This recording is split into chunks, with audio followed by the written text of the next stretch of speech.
Sports. For stats, quotes, and a full recap of this game, log on to Sports. Last January, Oklahoma stunned mighty Florida State. When the beating ended, the Sooners celebrated their 7th national championship. Last week, the quest for number 8 began. Oklahoma flew around the field with wings like eagles. In a word, the Sooners defense looked awesome. Hello, Air Force. Gentlemen, lock onto the target. The enemy is heavily armed. Falcon team, pound the Sooners with everything you've got.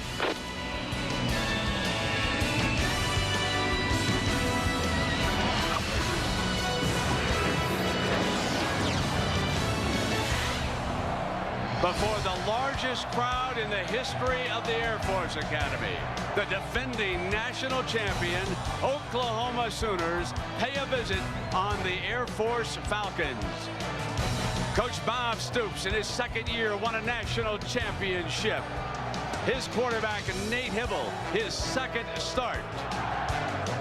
Well, good afternoon. Welcome, everybody. I'm Brett Musburger. Oklahoma is heavily favored, as you might expect. But, folks, trust me, the Air Force Academy is not going to be a pushover here, and for a couple of very good reasons. Fisher DeBerry is one of the best at game planning.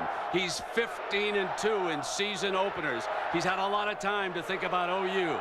But the biggest reason may be the fact that we're at 7,000 feet, and chasing an option attack around all afternoon can tire a team out that pursues as well as Oklahoma. We'll see how that storyline unfolds. But it is a pleasure to welcome in my colleague again, Gary Danielson. And Gary, as you look at this Oklahoma team, so many stars out there. Yeah, Brent, you know what usually happens when a team has a big-name quarterback like last year with Josh Heupel? People get overlooked. But this defense really emerged. They've got game breakers at every level. 3 in the secondary when most colleges just have 1. A linebacker in Rocky Kalmus and an emerging star in the defensive line in Harris. And they also got him on offense. 6 receivers that caught more than 20 passes. So it comes to the quarterback, and with lofty expectations, the quarterback usually has to win 2 or 3 games. We'll see if today is one of them for young Nate Hibble. Just the other day, Fisher DeBerry assembled a team around him. He said, anybody who thinks you can't beat Oklahoma, leave now. Nobody left. Welcome back to Falcon Stadium. I'm Jack Aruden. You know, no sooner had North Carolina gone down to defeat in the first home game for Oklahoma than the Sooner Nation decided to take their wagons westward. The first advance party arriving as early as Wednesday here in Colorado Springs. But Brent, some 15,000 Crimson and Cream Sooner fans will be in this stadium today. Some have gone to the extreme of actually purchasing Air Force season tickets just to get ducats to this game. One way to get in, Jack. Oklahoma won the opening toss. They deferred. They'll kick it off as the Sooner Nation is here in force. And so the Air Force Academy will go on the offense with the first set of the day. And Oklahoma, among other things, has one of the best kicking games in the United States, both from a field goal situation with Tim Duncan and their great punter, Jeff Ferguson. Brian Blue, a backup quarterback, and Ricky Amazaga back deep for the Air Force. Line drive out of the end zone and coming out on the 20-yard line. Butterflies for this young man, Keith Boyer, number 18, his first start. And we ask him, what do you want to try to do on the first few series against the Sooners? I think we need to show that we can move the ball a little bit. And I think we'll mix in a few throws on first down, early in the game. I need to stay relaxed. Obviously, this will be my first start, so hopefully I can stay within myself and just play within the system. Described as a street fighter out of a small town in Texas. The coaches at the Air Force will tell you if you lock 5 guys in a room, he'll be the one that walks out after the battle. On first down, he hits Fleming, his go-to receiver. They put it up right away with Andre Wolfo starting both ways, making the stop for OU. So here are the backs and receivers. Palmer will be the workhorse today out of the option attack. Ryan Fleming over on the right, number 5, an All-American candidate at wide receiver. It is Miller time because Ben Miller is the ringleader of this untested offensive line, which will hold off this fierce OU front.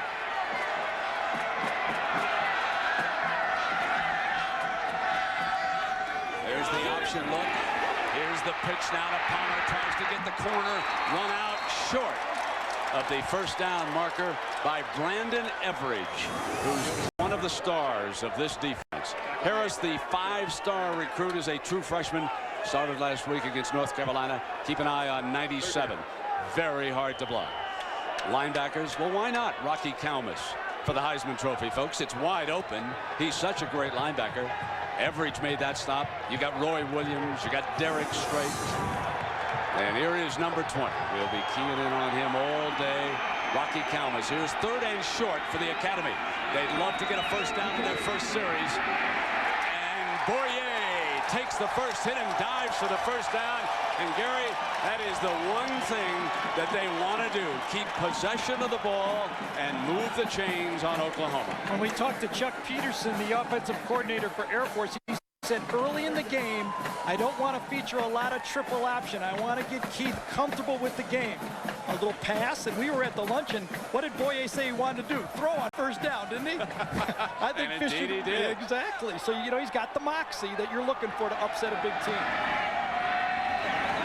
First down, he brings the option to the near side. And a crease. So the Butterflies are settling down when you take a couple of licks from the Sooners. I always think it's easier for an option quarterback to get rid of the Butterflies because you are going to get hit from that position. Notice already 2 plays designed for the quarterback to run the ball. He is into the game now. He's forgot all about whether he's nervous or whether it's Oklahoma. He's just running the plays. 2nd down and 8 against Kalmus in this Oklahoma defense. When you define a linebacker, you're talking about Kalmus. They're going to put it up again. And another first down out of the backfield to James Burns. So the fullback makes a reception, and Boyer starts out 2 of 2. And anybody who has followed the fortunes of the Air Force Academy is not shocked by what's unfolding here right now. Yeah, Boyer could have won this job. And look at the tight end right here downfield, and I'm sure the coach will notice that later, Chuck Peterson, that the tight end on a little bootleg. But Boyer, Brent, and you referred to it, could have been the starting quarterback in 1999. Play fake, and Boyer's going deep again. Got a man wide open. First down inside the 35 to Brian Labasco from Fort Lauderdale, Florida. What the option does is force you into man-to-man coverage outside. You don't have to run 4-3 to beat defenders in man-to-man coverage. Little play-action pass. Labasco comes in, goes out. And when you're throwing the ball to the sideline, like all 3 of these passes have been, you don't get nervous as a quarterback because there's nobody out there. It's just friendly fans over there to look. If it's not there, toss it out of bounds. So an impressive opening drive.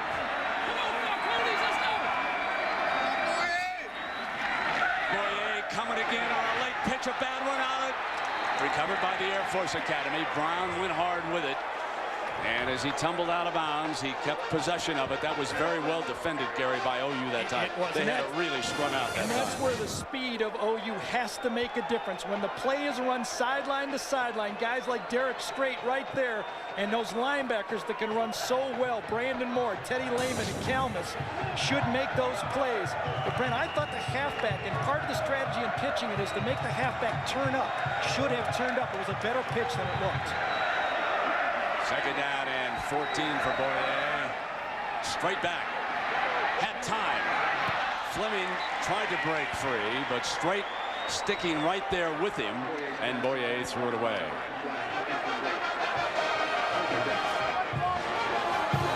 So here is Strait, their All-American candidate, on the corner. As Gary pointed out, we can't remember when we've seen as many All-American candidates in one defensive backfield as we see this year. 3 legitimate playmakers, don't you think, Grant? I mean, usually you're lucky to have one back there in college football. 3rd down and 14 for the Falcons. And Boyer's got a man wide open, and he overthrew him. Yeah, that's the one he would have liked to have. Labasco was wide open, and Boyer overthrew him. Now here is the 4th down coming up. And don't be surprised if DeBerry passes up a long field goal attempt to try and pooch punt it down. He wants to play field position against Oklahoma. His plan, he told us, make the Sooners go 80, 85 yards. I don't want to give them field position off a missed field goal. So John Welsh, fighting tendonitis, has come into the game, and he will punt it at midfield and try to bury the Sooners. And Oklahoma is not even putting a man back.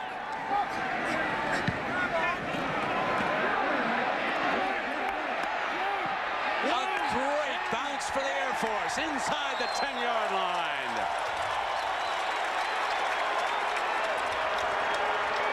Nate Hibble will have to go the long way for the Sooner Nation. Timeout. Jerry. Dominic. Jerry.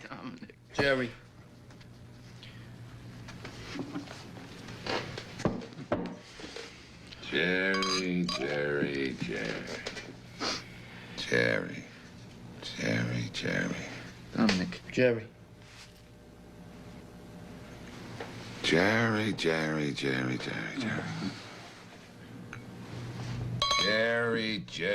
Jerry. Nate Hibble will set up in the shotgun look on the Sooners' first play of the game, coming out from their own 7-yard line against the Falcons. They too will throw on the first play of the game, and it is incomplete. Now we talked to Nate Hibble about what he wants to accomplish on the first series. We want to score. I mean, that's plain and simple. I mean, we want to move the chains. We were poor on our third down conversions last weekend, and I mean, we want to score. We're going to have to hit receivers to score from his end zone. Hibble, pump fake, in pursuit on the run. Got a man wide open. Out of bounds on the far side. Antoine Savage was breaking free on that side. One of the things you have to account for as a quarterback is when you roll out to the sideline like this, your momentum carries the throw out. Watch. Hibble's running as he throws it, and the ball drifts as he throws it, and it drifts right out of bounds. If he would have been standing still, that would have been a perfect throw.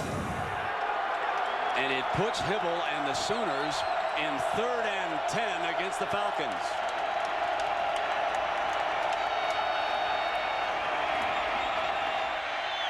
Deep ball.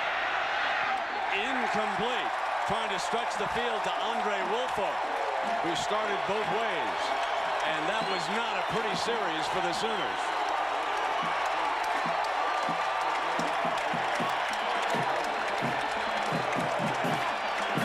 Very conservative call on 3rd down. Throwing the fade pass is a very simple ball. He's either out there or you throw it out of bounds. You have to wonder if they had more confidence in Hibble, would they throw the ball over the middle for a 1st down?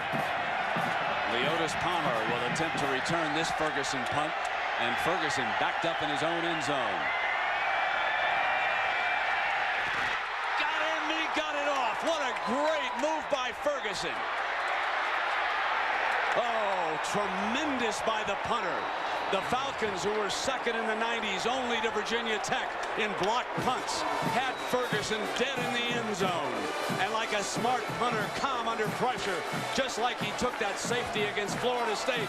Watch what he does with it. This is a big-time play by the punter. Absolutely, right up the gut. It's a stunt coming right through the middle. Number 47, Marsh, is the guy that frees up.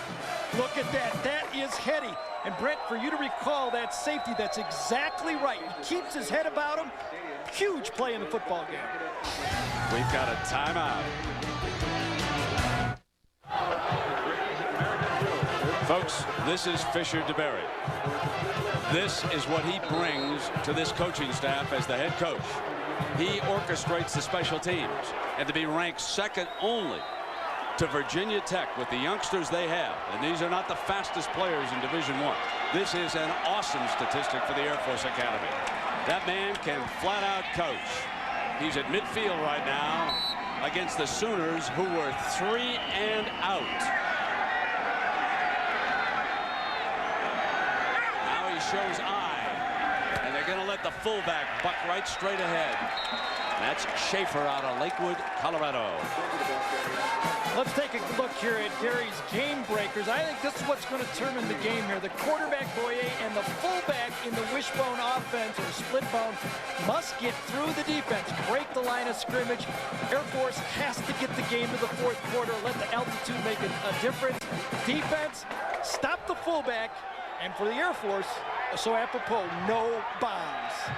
Notice, Gary, how he changes formations against him. Brings Palmer in motion. Got the middleman, deflected, incomplete. There's the size that Boyer is throwing against in that Oklahoma defensive line. It is so different when you get into a game against the Sooners than practice against the backups. Yeah. It was deflected, and there's a flag on the play, and that was Heineke who deflected it. Down we go to Jackaroo. Brenton, Gary was talking about the speed necessary with the Oklahoma Sooners. Well, their field in Norman is 3/4 inch high. The grass here, kind of like U.S. Open rough. I measure it out at 1 7/8 inches. It's going to slow down quite a bit, especially when the defense is on the field. Got to have the groundskeeper on your side, Jack. Can't do anything but help. That's the old home team advantage. And now after the penalty for offside, nose man jumped. Now the Falcons are going to put it up again. Boyer's going deep on him, and he overthrew Fleming, and you do not see Fleming separate from the defensive backs. Woolfolk was all over him. Yeah, it's going to be trickery that really makes the Air Force passing game work. It's very seldom you're going to beat the skilled athletes. That's Andre Woolfolk, who goes both ways. Talked to Mike Stoops, the defensive coordinator, and he believes that Woolfolk, even though he's going both ways in college, will be a defender at the next level. Interesting 3rd and 2 here for Boyer and the Falcons. And there's a penalty flag. So it might have been a false start, and that'll turn it into a 3rd and 7. That changes everything. False start on the offense, 5 yards, repeat 3rd down. And it is hard to go 3rd and 7 against this Oklahoma defense. Let me tell you, folks, Rocky Kalmus and his buddies down there, they're not going to give you many 3rd and 7s. No, and Air Force does not want to make a big play for Oklahoma. Punt the ball again, keep the clock going, use the altitude, get the crowd behind you. I foresee a safe play for Boyer. Lined up in an eye. And again, movement by the right tackle. So now the size and speed of the OU defensive front is starting to take a toll. The fellows in the offensive line are getting a little antsy down there. False start on the offense, still 3rd down. This was time it was Joe Pugh, the right tackle. Last time it was the tight end, but you're right, Brent. It is an offense. Remember, only 2 starters return to this offense. The linemen are nervous too. We just don't talk about them as much. Now you bring it back to 3rd and 12, and now you really got your hands full. Boyer will run Palmer on the draw play, and he will not get away from that pursuing defense. Roy Williams, the hard-hitting, strong safety, makes the stop. Good call, though. It doesn't really matter whether you punt the ball from the 45 going in or the 45 going out. Air Force, just punt it back, take your medicine, get 2 offside penalties, punt the ball. Damian Mackey is back deep for the Sooners. Interesting, Air Force uses 4 gunners to the outside.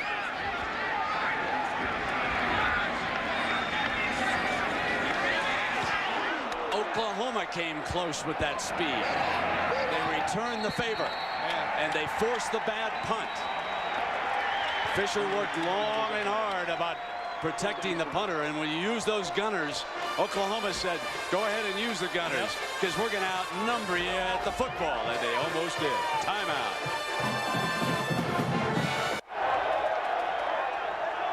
Look for Stoops and his offensive coaches to settle in with a more conservative approach in the 2nd series here for OU.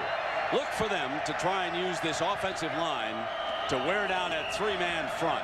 They've got a size advantage, and let's see if they can use it. Not indeed. Mangino says we're going to go down, and it's incomplete, and suddenly they're in 2nd and 10. We want to check in on the game up the road. Colorado State. Here's John Saunders. Well, Brett, here in the Coors Light update, you know Colorado already 0-1 on the season. Can't lose this one to the arch rival. DJ Bush is picked off by Donald Strickland. He takes it 31 yards for the touchdown, up 7-0. They've just added one on the ground as well. Right now, pending the kick, 13-0. John, Fresno State is underrated. They took more heat than they should have for that loss. Screen pass is complete for a loss to Curtis Fagan. And we check in on this Oklahoma lineup. We have not seen someone who I think is one of the most underrated running backs in the country. Quentin Griffin. Air Force is playing him very tight as he slips out as a receiver. Any of those fellows are capable of going the distance. Big Frank Romero allowed only 2 sacks in 2000.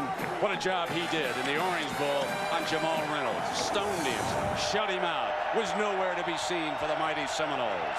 3rd down and 12 now for the Sooners. It's an air attack. Underneath, nothing doing. Look at all the blue shirts there. Chris Toney coming out of the backfield, and a penalty flag is down. Flag down.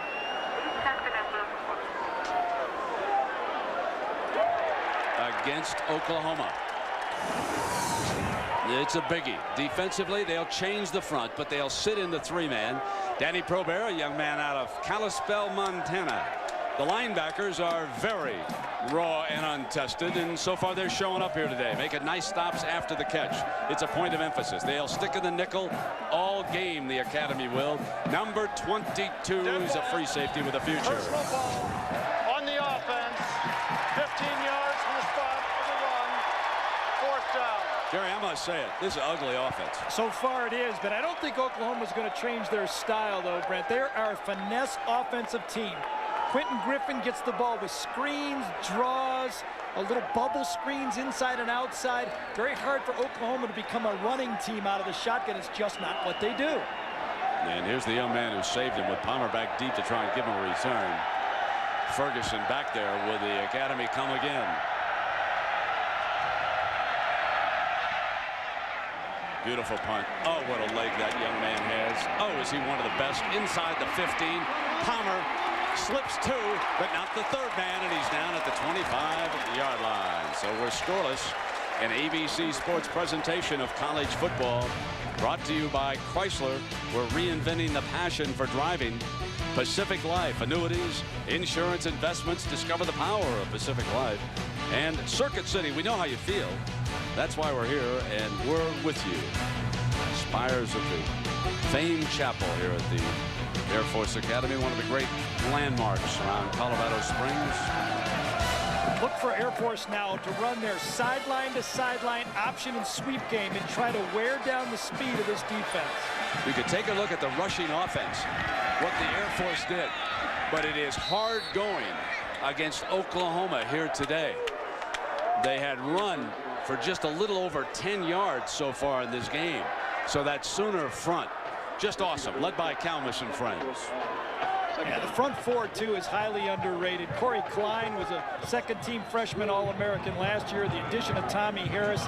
They've got people up front that Air Force really can't handle one-on-one. They need to combo block, 2-on-1, and fool with trickery to run the ball.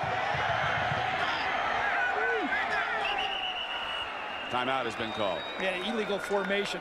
Good recognition by Boye. So use the timeout. He'll go over the sideline and talk about it with the coaches.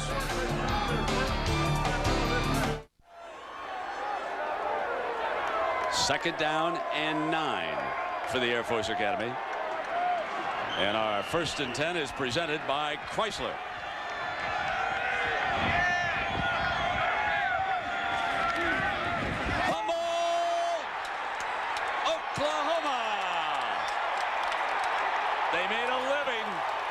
Turnovers against Carolina, and Brandon Moore, the senior from Freeport, New York, scoops picks up the fumble. And typical unforced error with a new quarterback into a system, new fullback. It looked like Boyer tried to pull the ball out. He thought the fullback had it. The fullback thought the quarterback had it. Look, if he gives the ball to the fullback there, Burns is into the secondary, a successful play. It looks like it's not a high-risk offense, but sometimes it is. So now Hibble with his best field position of the day.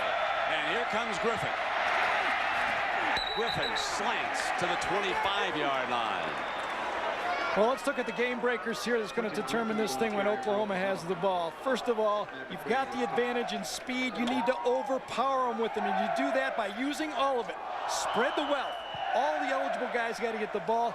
Defense, you got to use that stealth bomber. Never let them know where you're coming from if you're Air Force. And then once the ball is completed or handed off, all 11 guys need to pursue it. Yards after catch will be huge in this game. Scoreless between Oklahoma and the Air Force. But Nate Hibble and the Sooners with a great chance. Picked off on the Air Force Academy. A beautiful interception by Wes Crawley from Elk Grove, California.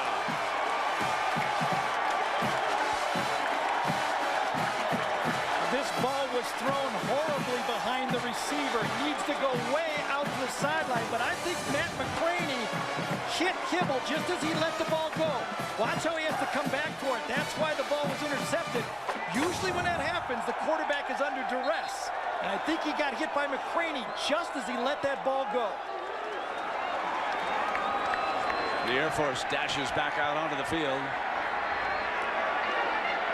So back-to-back turnovers in this game. First a fumble by the Air Force, then the interception by Oklahoma. Now from inside the 15, Boyer on a late pitch to Palmer, and coming up from that secondary is Perkins. Well, it was pressure from the outside. Hibble gets the ball back in the pocket. 59 coming right at him just as he, you know what, it was just as he followed through. I'm sure he felt it, but that's one you expect your quarterback to get the ball to the sideline. Pressure from different people, that's part of the game plan. That stealth defense that Air Force is going to work so hard on to keep Oklahoma off balance. The secondary tackles so well for Oklahoma that on the pitch, they are on the halfbacks in a heartbeat. Play fake, Boyer in trouble, throws it away. No chance. So with 6:23 to go in the opening quarter with Gary Danielson and Jack Arute, I'm Brett Musburger. Oklahoma, the defending national champion, ranked 3 in the country, coming off a big win over North Carolina in Norman, traveling up to Colorado Springs on this Labor Day weekend. They bring along 15,000 from the Sooner Nation. And right now, the Falcons of the Air Force Academy are hanging tough against Mike Stoops, the brother of the head coach and one of the co-defensive coordinators. Jack, what about our weather here today? Well, there are dark clouds surrounding the horizon here, and they're not from the play of the Air Force Academy. They're telling me some severe weather is coming our way in as short a time as 20 minutes. Right here. There's the quarterback draw play, and Boyer reaches the 15-yard line, and Teddy Lehman, the speedster from Fort Gibson, Oklahoma, the sophomore middleman. One of the criticisms of Boyer was that he tries to do too much. Well, against this defense, it's hard to do too much because they got so much speed and they make up so much ground. Teddy Lehman, a sprinter out of high school, was he faster than Kalmus? They say he is. John Welsh back to punt with Mackey to return. And Welsh hurried that one. He saw the man coming from his right side. And it is down, but it's inside the 50-yard line. Well, a big day of college football on ABC. Triple header. This, of course, the second game. And then tonight in prime time, you'll see either Miami against Penn State or Wisconsin taking on Oregon. Of course, if you've got the satellite dish and the full programming, you can check both of them out. Here come the Sooners, and sooner rather than later, Coach Stoops would like to see Hibble in this offense get something going, Gary.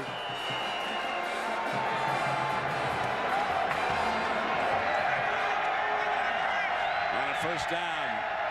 He moves up under center. Griffin to the middle. Good 4-yard burst with Zach Johnson hanging on. The defensive coordinator for the Air Force Academy is Richard Bell. One of the advantages that the Air Force had in not playing an early game, he decided to go visit Florida State. Look at what they did against Oklahoma with their defensive package. Mickey Andrews showed Richard what to do with 3-man rush, a lot of combo packages, and most of all, take away this guy right there. Quentin Griffin is the one they don't want to beat him. Didn't spend much time with the offensive coaches of the Nose zone. There's a first down. And the clock is stopped. The ball is put in Fagan's hands. He's a junior from Houston, Texas. So, as a package, these receivers, Fagan and Woolfolk and the rest of them, they are the best in the country. Folks, this is the best receiving package there is. Watch how Griffin goes out and watch the linebacker just shadow him. They're going to force Hibble to throw the ball. There it is, right there. They're going to force Hibble to throw the ball to the receivers, not give him the easy throw in the backfield. Hibble seems a little more comfortable under center than back in the shotgun. And bringing the end around this time, it's Fagan again. So number 12 as a receiver and as a running back coming off the wing. Fagan with the football. Tackle made by Paul Mayo.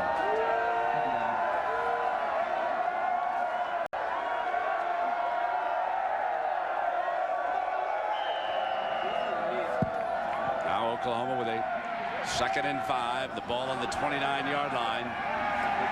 Compare this with what they did last week in the first quarter. Yeah, John Bunning said he thought the game might finish 70-0.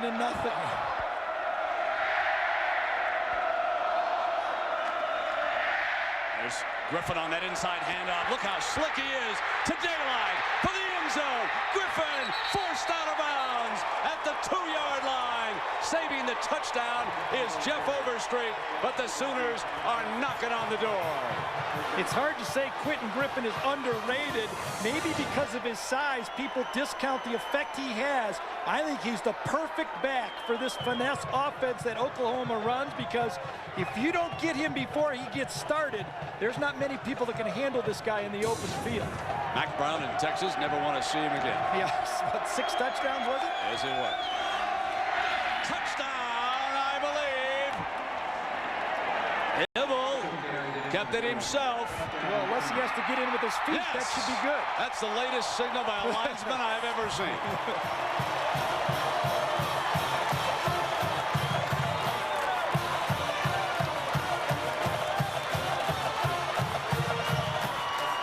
Folks, go back in the quarter to those 2 penalties when the Air Force Academy had a 3rd and 2. Suddenly they were forced back to a 3rd and 12. The battle for field position has not been the same. We've had a couple of turnovers, and now Oklahoma strikes with Timmy Duncan set to add the extra point. The left-footed kicker does just that. Good feeling for young Hibble. Played at the University of Georgia before transferring. An outstanding high school golfer. Nice call here by Mark Mangino and Chuck Long, the offensive coordinator and quarterback coach. A quick snap on a quarterback sneak. They saw Air Forces moving around, getting into different things, getting into 5-man lines, 3-man lines. Right there, Mark Mangino said, let's go quick snap and just jam it into the end zone.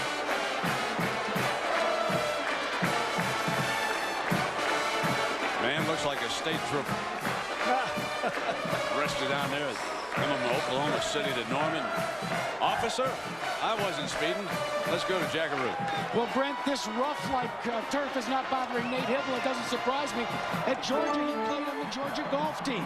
In fact, while at Georgia, he managed to win a national championship for the national championship team. So in addition to a football national championship ring, this scratch handicap golfer, Nate Hibble, has one for golf as well. Sooner Nation says, forget the fairways, start finding the receivers. Put the golf clubs away. You get your insurance job later in life, you can play golf again. Or if he's an NFL quarterback, we all used to do that. Well, you know his brother. Yes, on Georgia's over there team in Georgia. And he is an outstanding golfer. He's struggling a little bit with the passing game. But he'll take that touchdown. And Duncan rifles it out of the end zone. And now pressure is on this Air Force offense. They have taken the running game away, Oklahoma, for the for the most part. They have rushed for only 15 yards, the Academy, and that's not what they want to do with this wishbone. They passed for 35. They've had 10 runs and 7 pass plays. They want more yards on the ground.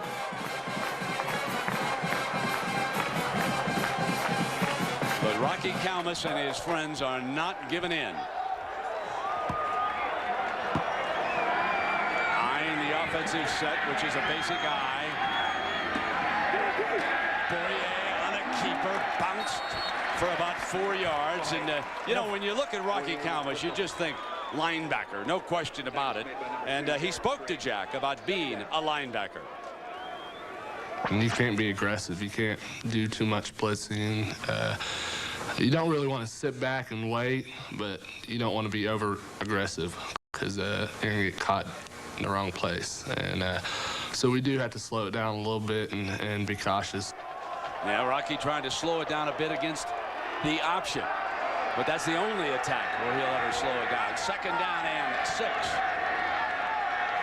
And Boyer changing up. Late pitch. And Oklahoma all over the place. Brandon Moore recovered a fumble. He took the pitch man outside and made the hit. Well, one of the guys that Air Force thought they'd have to account for to be successful running the offense and the option is Brandon Everidge. You see the linebackers of first line right there. He's supposed to tackle the quarterback, but on the pitch, watch number 7 come up into your screen right there. That's the free safety.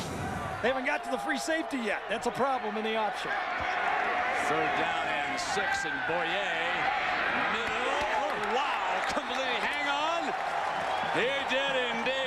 Wrapping it up is Ricky Amezaga, the junior from Grapevine, Texas.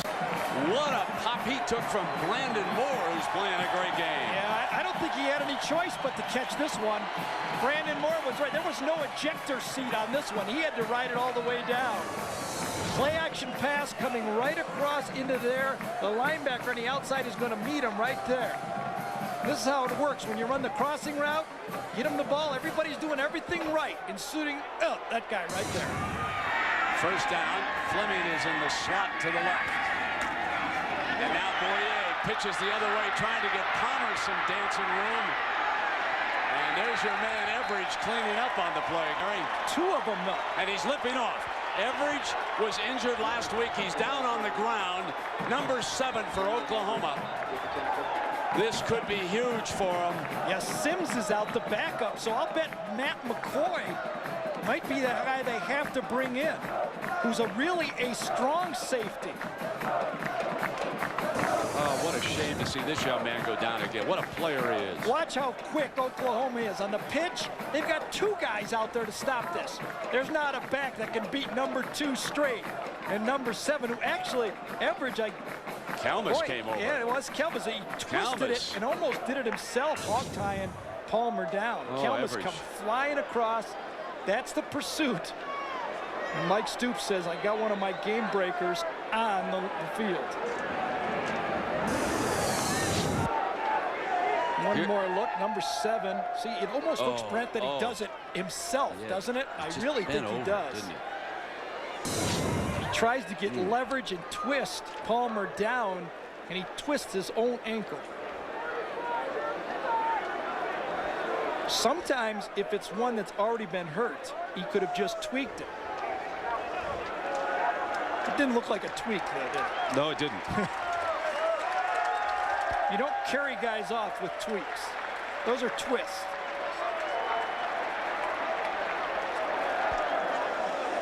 Pretty good.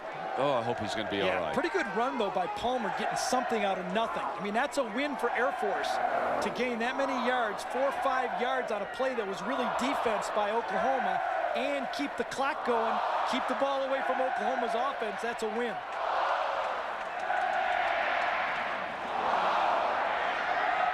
Second down and 5 for the Air Force, and Boyer looking to go deep again, incomplete. And he overthrew Fleming, and he was double covered. So Keith Boyer, the senior from George West, Texas. And folks, how big is George West?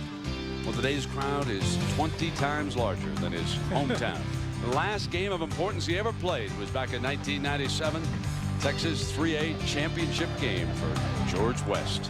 And now the young man in against the defending national champions, facing a 3rd and 5 and bringing the Air Force up to the line of scrimmage. There's the new free safety right there, number 34, Matt McCoy.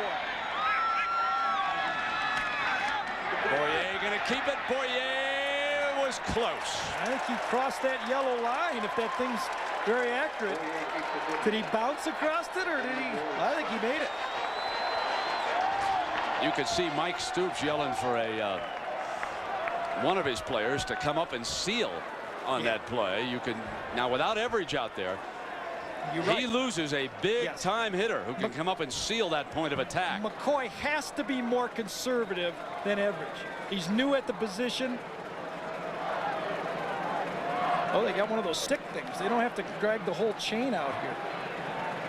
That was so misleading, wasn't it? Yeah. I said, can our yellow line be that far off? Exactly. That was my first gut reaction to that until you pointed out. You know what? We have our budget is hurting. We're cutting down on our chain. We're using half a chain this year. That's what happened to our surplus here. Oh, man. I took a deep breath. I know. I said, me too, because I was out on the limb with that yellow line. I'm saying, how am I going to calm my way out of this? Here's McCoy.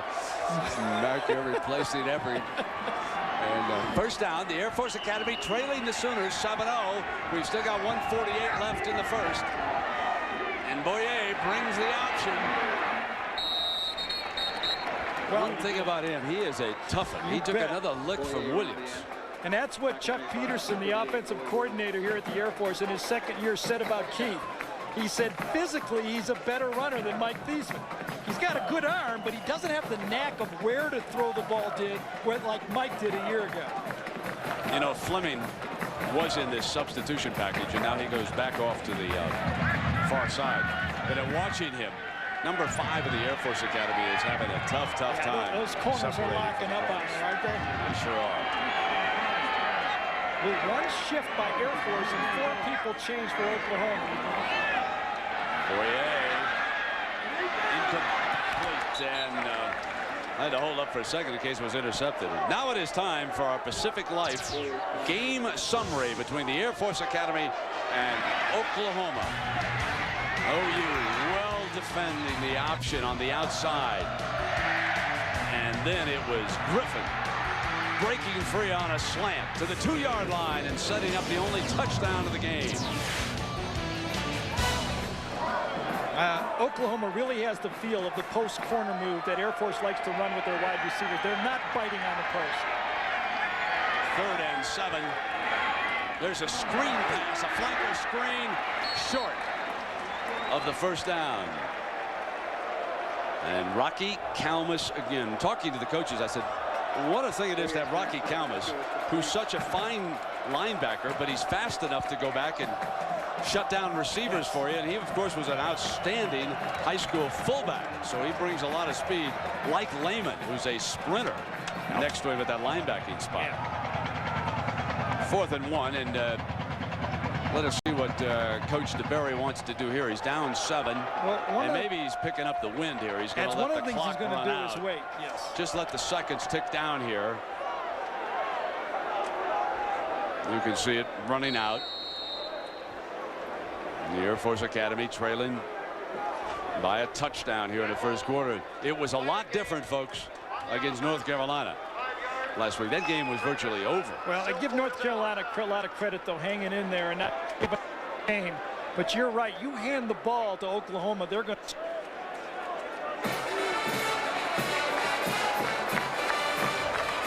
Now the Stoops brothers in a little brotherly discussion down there. They're not arguing over inheritance either. No.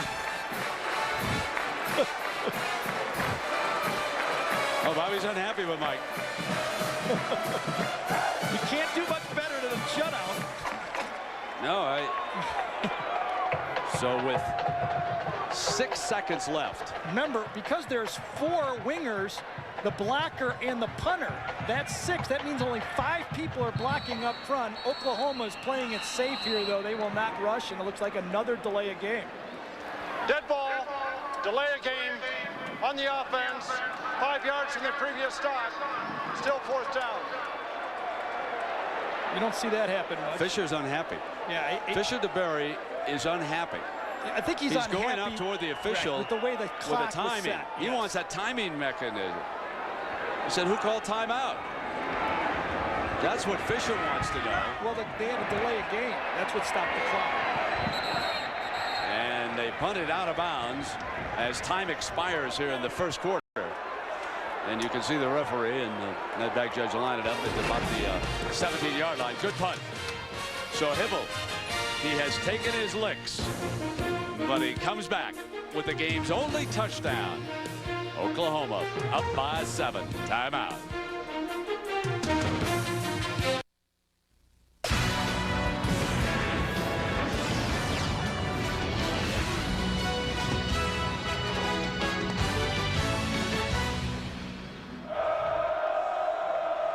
We start the second quarter.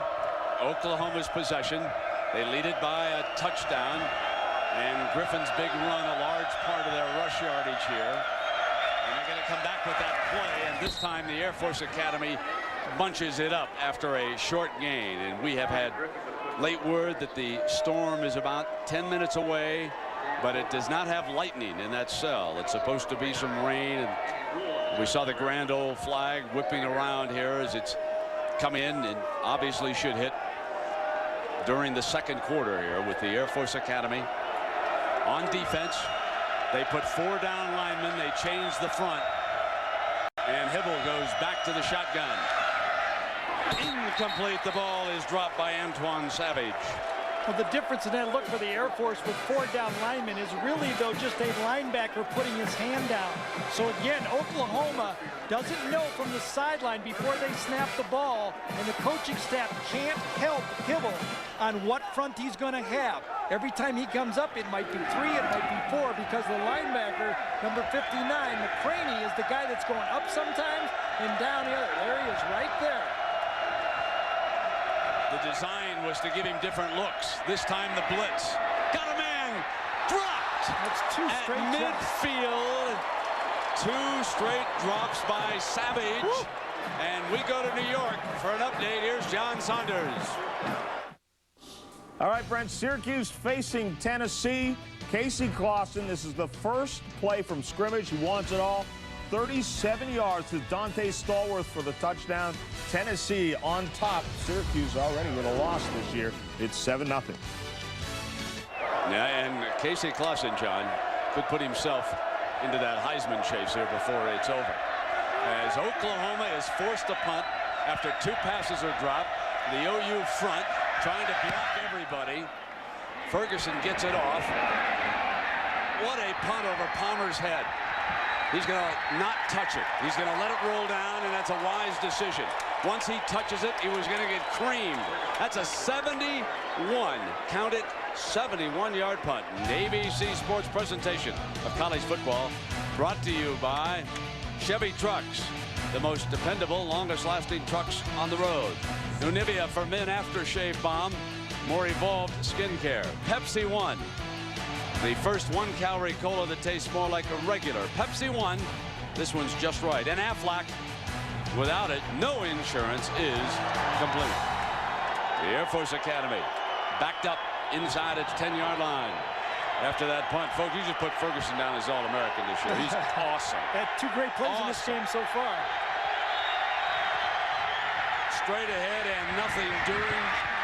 Look at this burst. Brandon Everidge is back in the game, and he overran the play from the safety position. So let's go back to a tweak. You know, when you have a new quarterback and all your receivers back, you expect game players to make plays like that. Everidge has to come back and help the quarterback. This time from defense, there he is, and what does he do? Overruns it. Nice cutback by Boyer. He also gets by Lehman. They say it's a high ankle sprain. Boyer busts for the first down before Brandon Moore can bring him down. So Boyer is suddenly the leading rusher in this game. 9 carries for 40 yards. Griffin for Oklahoma is 4 of 37. When you talk to the Air Force people, they thought this year the Air Force attack would look more like it used to look, meaning the quarterback would gain ground on the football instead of the yards through the air like last year. Short drop, high and incomplete. Dangerous throw against this speed. And let's find out what Colorado State is doing. They were trailing Colorado. John, what's up in Denver? Third down. We're down 14-0 at one point, as you said, Brent, but DJ Bush going to work. Short toss here, 3 yards to Joel Dreesen, but it gets them on the board as they are now in the second quarter, 14-7. The Buffs still with the lead, Brent. Yeah, John, and Sonny Lubeck has beaten Gary Barnett in Colorado a couple of times. For you folks who are not here in Colorado, the heat is on Barnett. I will tell you right now that the Denver Post was all over him this week for that loss to Fresno. Says he's alibi, and this is almost a must-win for that program at Colorado with the clock running out. Dead ball. Delay a game. Offense. Oh, that'll make the coach mad. Second down. Critical mistake for Keith Boyer. He's a young quarterback, but he's also a senior quarterback. He needs to look straight ahead. That play clock is right in front of him, right between the goalposts. Need a timeout. This is not an offense that makes up yards like this, 2nd and 15 easily. Man, this damn thing. Officials are livid about this decision because they come out from awkward field position. Now it sets up a 2nd and 15. You do not want to be in that against this Sooner D. Here's the pitch to Palmer. Everidge is there. He slips Everidge, but not Lehman. I tell you, Everidge is a monster coming up. They're going to have to get him with a play-action pass. They're going to have to take advantage of his aggressiveness. Watch him. He's the one who's not accounted for in option football. Watch him run up there and make the play. They need to get the play-action pass, run the deep post behind him as he's coming up to make that play. But you know what happens?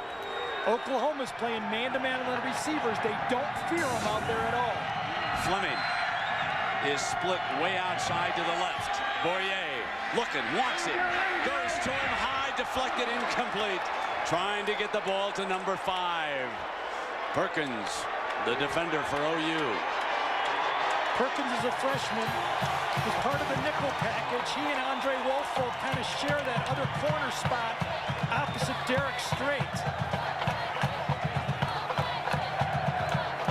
Now Welsh, he's been rattled a little bit as a punter. Hey, no more 4 Hawks. They've gone back to their normal punt formation. Only 2 Hawks this time.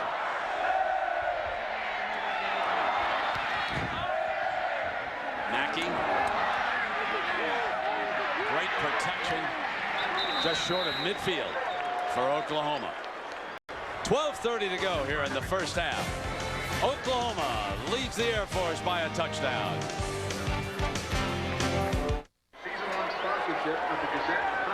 So we get a little light rain already falling here, and Gary, Oklahoma leads it by a touchdown, but still they need to get this offense in full sync. I think they need to get the passing game in full sync, and you can't blame it all on Hibble. They got to catch the ball. He threw 2 perfect passes, 1 first down and 1 should have been a touchdown, and their leading receiver from last year, all Big Ten, Antoine Savage, dropped them both.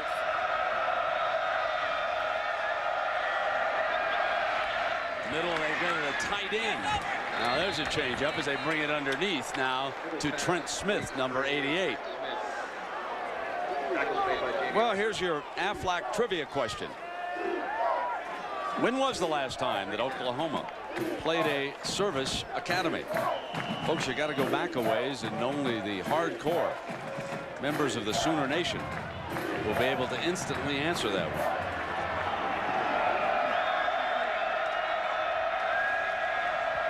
Griffin on a cutback. First down, OU. Well, Michigan opening today against Miami of Ohio. John, what's up with that game? Brent, they opened with a 10-0 lead, but Miami out of the MAC. No MAC team's ever gone into Michigan and won. Roethlisberger here goes 21 yards to Eddie Tillett. The point after no good, but 10-6. Miami is on the board. Brent. Yeah, but through the years, Miami, John, has been tough on some Big Ten teams. I know that they can't prove it by going to Ann Arbor, but that one's not over.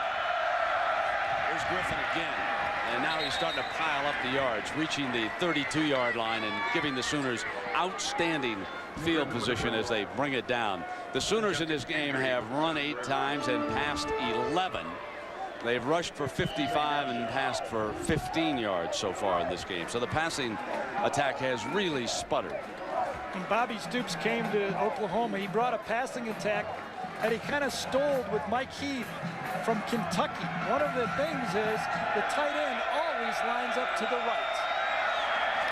Content with Griffin, and that's short of the first down. This will be a 3rd and about 2 coming up here for Oklahoma. Got some nice play by Zach Johnson, the nose man out of Junction City, Oregon, who's holding his own down there. Look at what Iowa did today. That could be a team that could surprise everybody. Louisville with their big-time passing attack. And Mark Richt opened his career with a win. And Illinois, mark it down, folks. Illinois could be a sleeper. They're out in Berkeley today. Incomplete, and great defense that time by Joe Below, the junior corner, playing in the nickelback on that formation, did the job. Yeah, everyone on the Oklahoma sideline thought Below had his arm on his back on this one. Did he? Let's see what happens here. Little first down pass right over the middle. Let's see what happens. Was his arm there? I think it was. He grabbed his right arm and kind of twisted the receiver. Home call. With Big 12 referees. These are not Mountain West referees, I want to point out right away.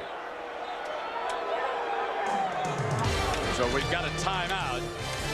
Duncan on for a field goal attempt, and we'll take a break.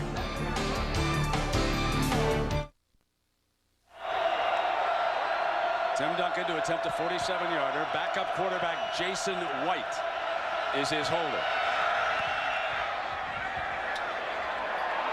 Boomer Sooner. What a kicking game they've got. It's 10-0 on the Duncan 47-yarder. Oklahoma methodically moving the ball, but not doing it in the way most Oklahoma fans recognize their offense doing it, and that's throwing the ball, relying on their Fab 5 receivers. I think Air Force is looking out there and saying, we're doing all right holding them down, but they do not feel good about the way they've been able to run the ball against Oklahoma's speed. The secondary has been too much. That speed in the secondary, Benton, we talked about, with 3 playmakers, has bottled up the receivers and shut down the option. Yeah, you'd be crushed to pick away for the Air Force Academy to score on a long drive off of what we've watched. I think it'd be a broken play or a return or a block punt or something like that. But they're having a very difficult time moving the ball from scrimmage as Duncan breaks his career long of 46 with that 47-yarder. So he's got to be feeling good now.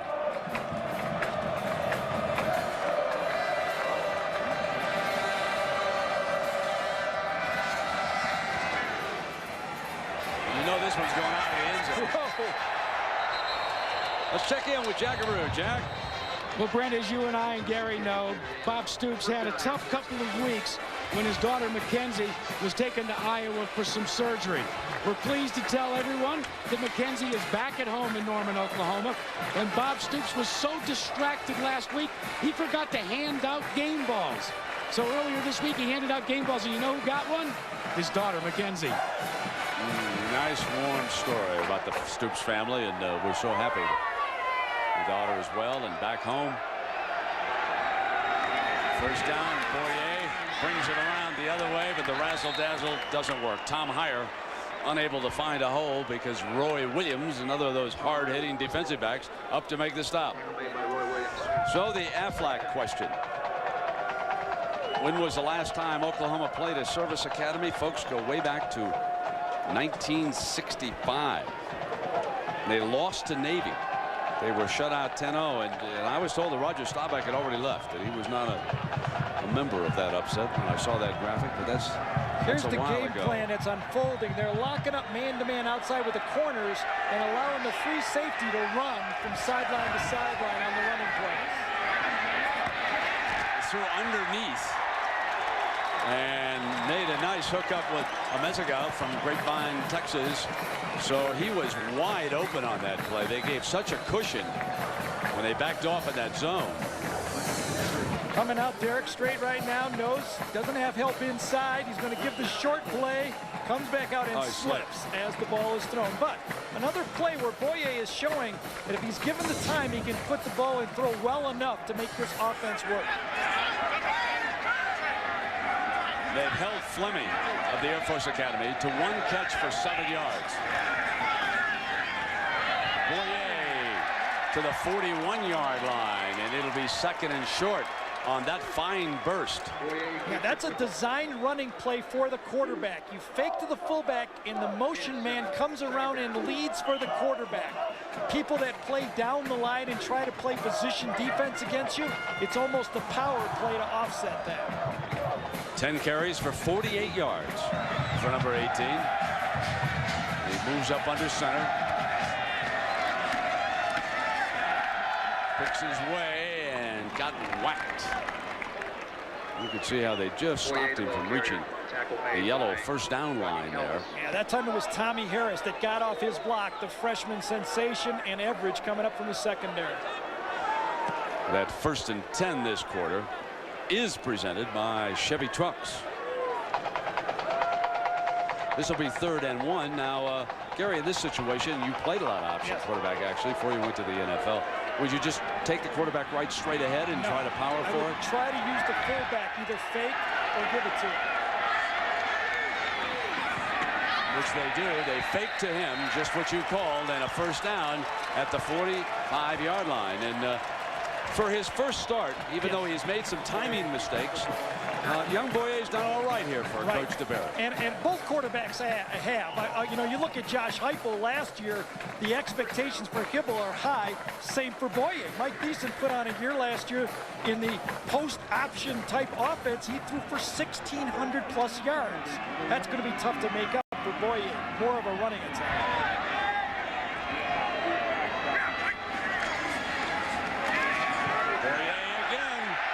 Got a seam. That's a first down, and that's the best Air Force Academy run of the day. What a beauty that was.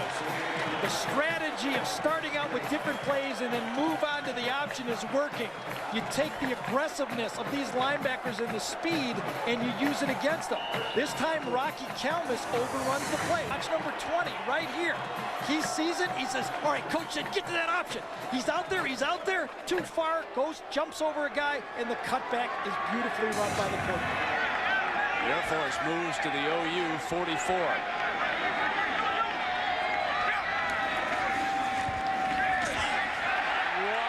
open. And Clark with a penalty flag coming late on the play. He reached the 30-yard line, and a big play is about to become bigger.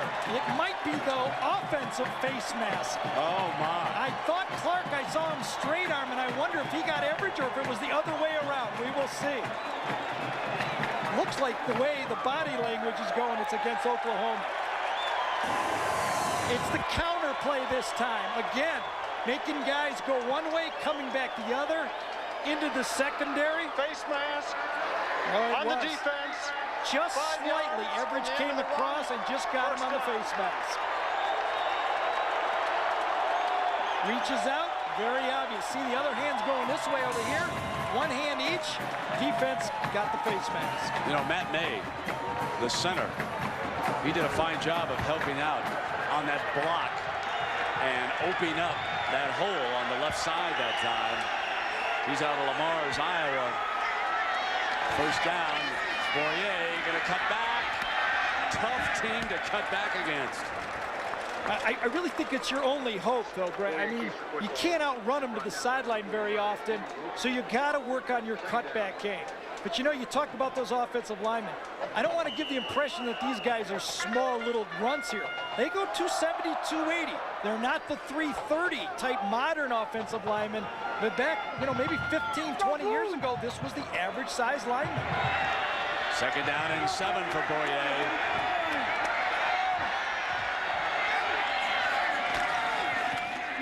There's that pitch. Anthony Butler. He's a young man that they think the world of here at the Air Force Academy. Great upside.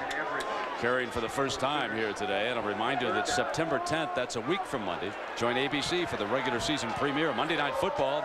The NFC champion New York Giants travel to Denver to face the Broncos at their brand new stadium. That's next Monday night, live at 9 Eastern, 6 Pacific. So the Air Force Academy 4 of 9 on third down. They trail it by 10. But 4 of 9 is you don't expect to make them from 3rd and 6. Let's see if Oklahoma uses man-to-man and forces the situation. Boyer is wrestled to the ground by Rocky Kalmus. Great play by Kalmus. He took on the lead blocker and caught the quarterback. This is why this guy's an All-American right here. Watch Kalmus. Takes on one guy, runs away from the guard, and tackles the quarterback. Whoa, is that an All-American play? Whoa. Just ship the butkus. Yep. To Norman, ladies and gentlemen, and maybe other pieces of hardware. And now Brooks Walters to attempt a 35-yarder to put the Air Force Academy on the board.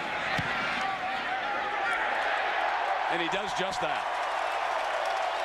Walters puts the Air Force on the board. Fisher DeBerry liked it. They moved down the field impressively that time. They're still in this game, folks. Timeout.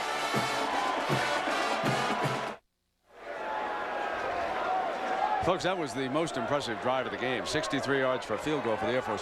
What turned it around for them? I think establishing the quarterback. They got the option game going and cutback running. Big things. 3 points, but also they forced that defense to stay out there for 11 plays. That'll show up late in this game. That's a part of the game plan. Out in force here today. Largest crowd ever in the history of the Air Force Academy. And Joey Ashcroft will kick it off. Busted one last week. And they're coming out in their own end zone this time. That's Fagan. Stacked up right about the 20-yard line, and now we will watch Nate Hibble and the offense go back to work. Nate Hibble now has to just focus on his job. He's had a couple guys drop balls on him. Even though he says he hasn't been reading the papers, he reads, he understands that he's under the gun. The expectations for this program are not going to be met unless the quarterback can win a couple games. And to do that, he has to find that passing game. Right now, if I'm him, I'm telling you, I'll get the ball there. You guys do your job, catch the ball, and the offense will start. Hibble flashes one out to Griffin in that flat. There's a penalty flag. Yeah, that's holding out there.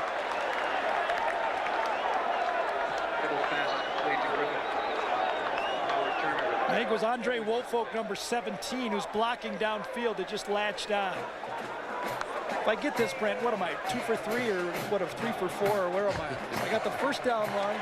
Hey. There you go. Co-defensive coordinators at Oklahoma, Brent Venables.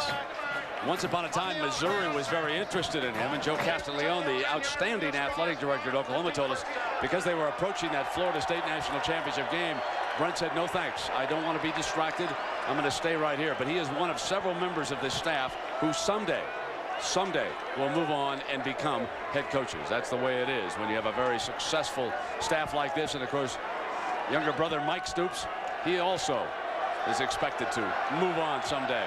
But these are the co-defensive coaches, and they are a great scene on the sideline. Very animated, the two of them. Now first down for the Sooners. There's that inside shuttle. Griffin breaks the tackle. It was well defended. Absolutely. And the Air Force simply did not make the tackle. Right. Defense was designed to take away that play, but athletically couldn't do it. I think it's number 46, Jamie Arthur, that is supposed to, his assignment is supposed to be that guy right there, number 22. It is Arthur. He just misses the tackle. You depend on your guys when you design a defense to take away at least one thing. They're trying to take away Quentin Griffin.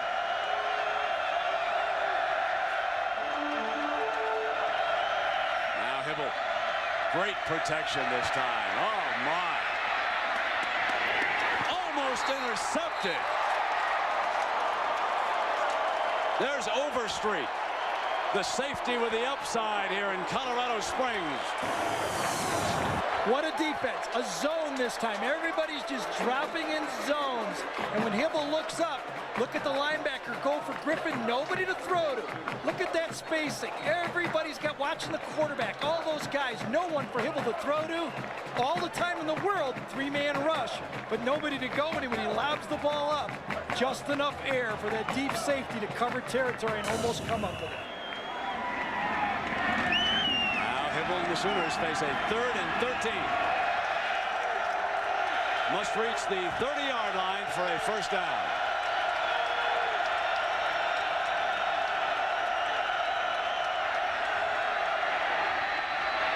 And he did. First down, Oklahoma.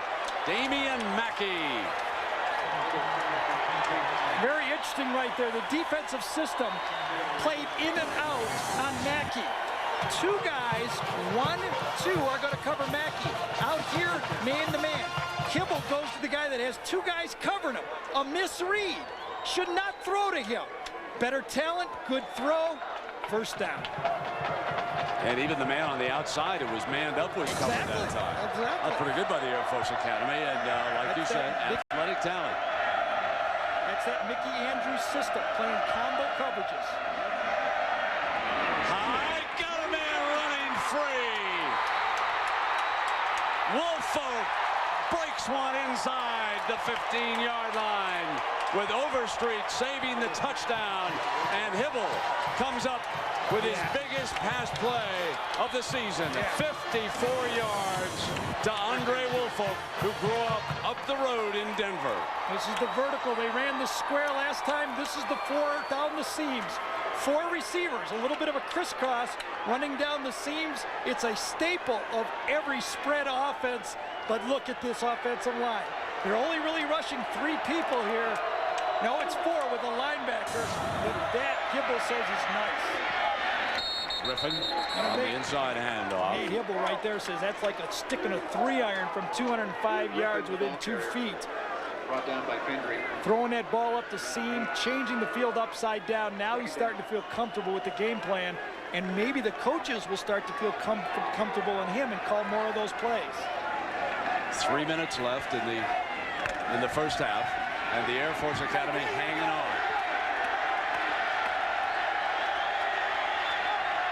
Looking for a play here. Second down. Blitz. Touchdown. Smith, the tight end. Hibble reads the blitz. Hits the tight end, Trent Smith. And now Oklahoma with a little breathing room. That's a big drive for Mr. Hibble.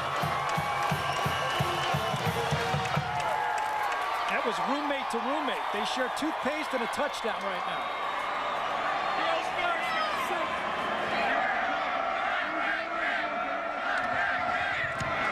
And Duncan adds the extra point.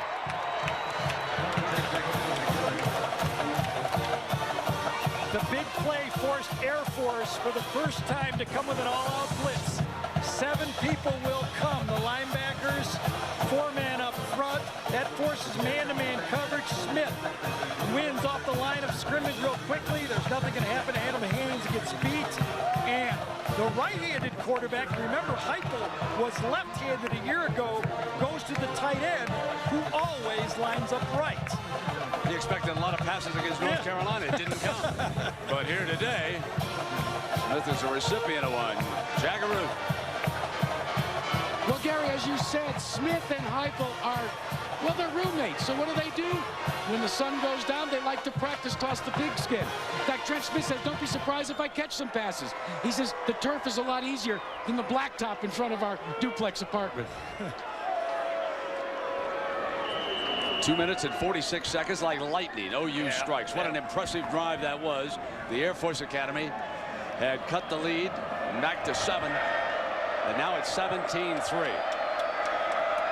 So it's daylight for the favored Sooners. And this is coming out on the 20-yard line. And a reminder that coming up at halftime, the Valvoline halftime show. John Saunders and Terry Bowden from Times Square Stadium in New York. Scores and highlights from across the country and a preview of tonight's 2 games. So you want to stay tuned for that. Find out how Colorado's doing against Colorado State. Cannot be panic in Air Force. You don't look at 2:41 and say we got to hurry up and score. You have to run your own offense. You try to do too much here, you can turn the ball over. First down. Picks up a couple of yards before Roy Williams makes a stop. Boyer, the ball carrier, brought down by Roy Williams. Second down.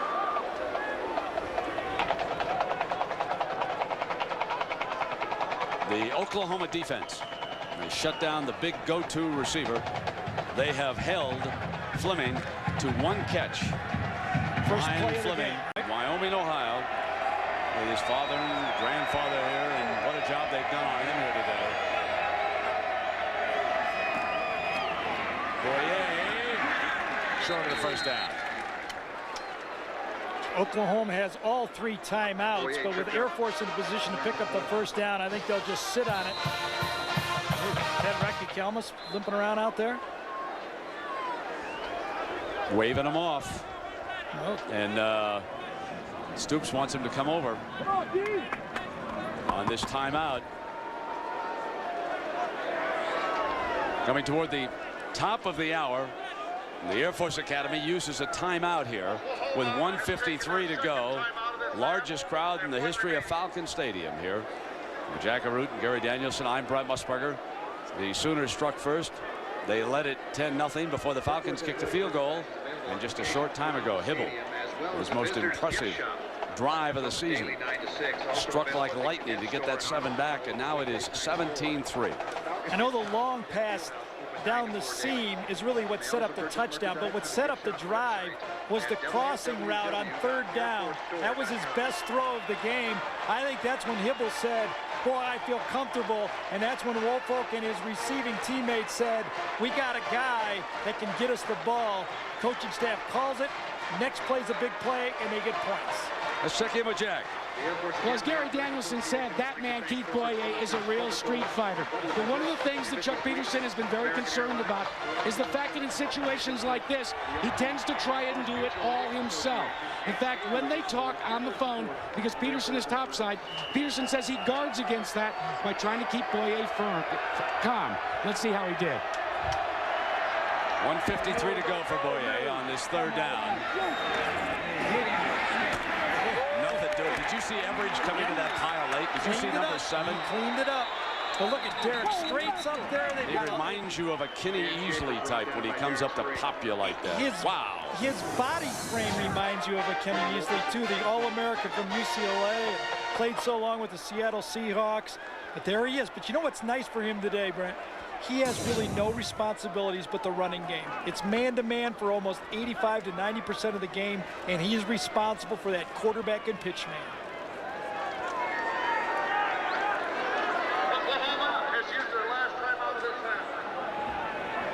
So now the Air Force forced to give it back, and Hibble and the Sooners have plenty of time to strike again. 145 with the impressive passing attack that we just saw. They could come right down the field, and they can start with Mackey, giving them decent field position. So the pressure is going to be on John Welsh to punt this one out of here, and the Sooners might even come after Mr. Welsh on this one. They rattled him early in this football game, and this is a coaching staff that'll go for the juggler. And they don't give you many opportunities.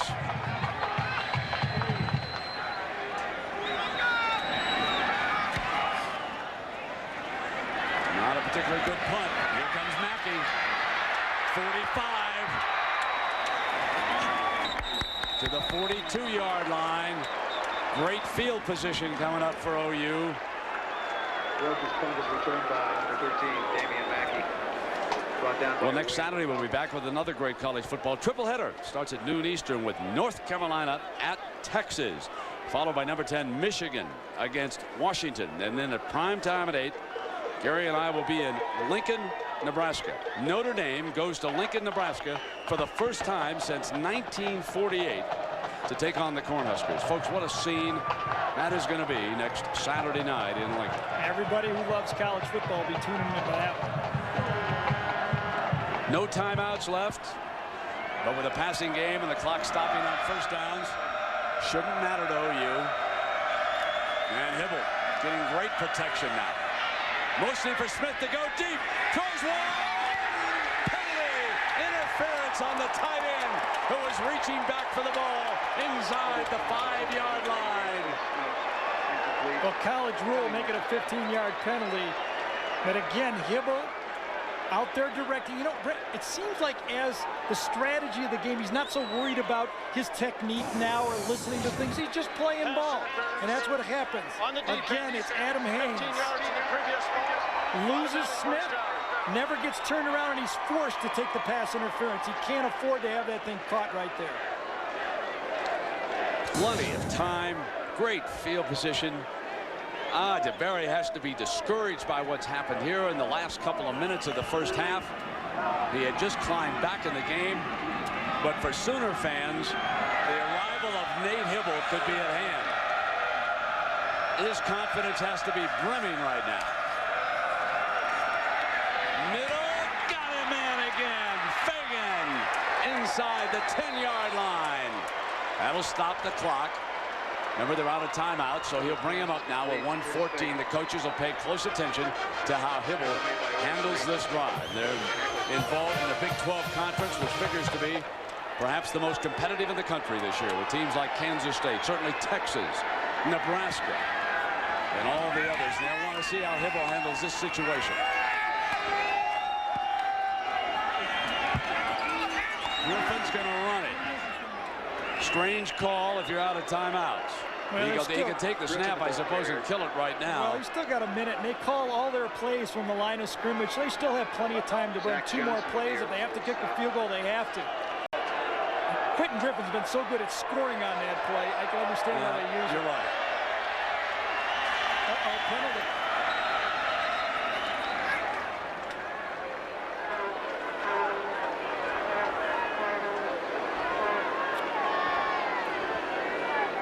I think the clock. Dead ball. Prior to the snap. False start on the offense. 5 yards. Still second down. I think that mental clock in Nate Hibble has started to realize in the pocket that he's not going to get a lot of pressure. He's slowed down. He's taking his time, and he's just picking apart the secondary now. Smith is flexed way off the line to the right side. Incomplete. So he overthrew his target, Savage. And as a coach right there, you like that. Okay, if you don't hit him, make it be high. Let's not throw it to one of those linebackers that you can't account for sometimes. Get us a touchdown, Nate, or make sure you don't blow a field goal for us. Now it is third down.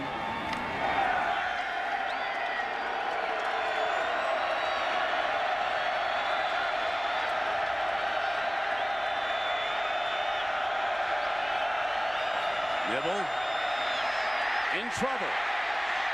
Throws it away. Wisely, rather than taking the loss. Stops the clock with the incompletion. Duncan in the field goal unit trot onto the field here with 26 ticks of the clock left. And here's how you have to keep watching this game if you're an Oklahoma fan. Hibble has to get better. As Brent mentioned, Texas, Kansas State, Nebraska. I mean, to go and run the table, you got to have your quarterback make plays. He must get better, and he's going to get better slowly. Duncan with a career-long 47-yarder earlier. Adds a 28-yarder, so he's 2 for 2. Well, that was a game saver for Air Force right there. They couldn't give up one right there. Yep, they're down by 17. Now it's time for our Pacific Life game summary. Nate Hibble, his longest pass play of the game. He had not found Woolfolk all game long. It's a 54-yarder to number 17. Then he hits his roommate, the tight end Smith, for the touchdown. And Hibble and the Sooners will take a lead into the locker room here at the intermission. 20-3, they're up with 23 seconds to go. Boy, the Air Force Academy, Gary, they let it get away from them. Yes, they did. They've made too many self-inflicted wounds in the first half. Jackaroo. Well, Brent, you and Gary were talking about Nate Hibble and just how well he's done. When I talked to him in Norman, Oklahoma, he said the one thing he wanted to improve upon from North Carolina's game was his ability to trust his offensive linemen and stay in the pocket just a little bit longer. What do you think, Gary? What would you give him for a grade? I'd give him an A so far, but it's an easy course here. Air Force isn't rushing. It's one of those courses I had when I was in school. Take it in, come on the 20. If you want the numbers, the raw numbers, Hibble is 9 of 20 for 122 yards. He has the touchdown pass to Smith, but he did throw an interception early in the game. And he did have 3 drops. I thought a big drop early in the game that could have been a touchdown. That Antoine Savage drop. So let's get the half over here for Air Force. Get into the locker room. Figure out another way to try to move the ball against this impressive defense for Oklahoma. Yeah, the defense. You're going to have to bring your A game to score on this Oklahoma defense this year, folks. This is about as good a college defense as I've seen in years. I mean, they are loaded with stars. They know how to play, but folks, stay tuned. Last week, Oklahoma was outscored 21-0 in the second half by the Tar Heels of North Carolina. But right now, the Sooner Nation enjoying it. Coming up next, the Valvoline halftime show with John Saunders and Terry Bowden. Back after this message and a word from our local stations.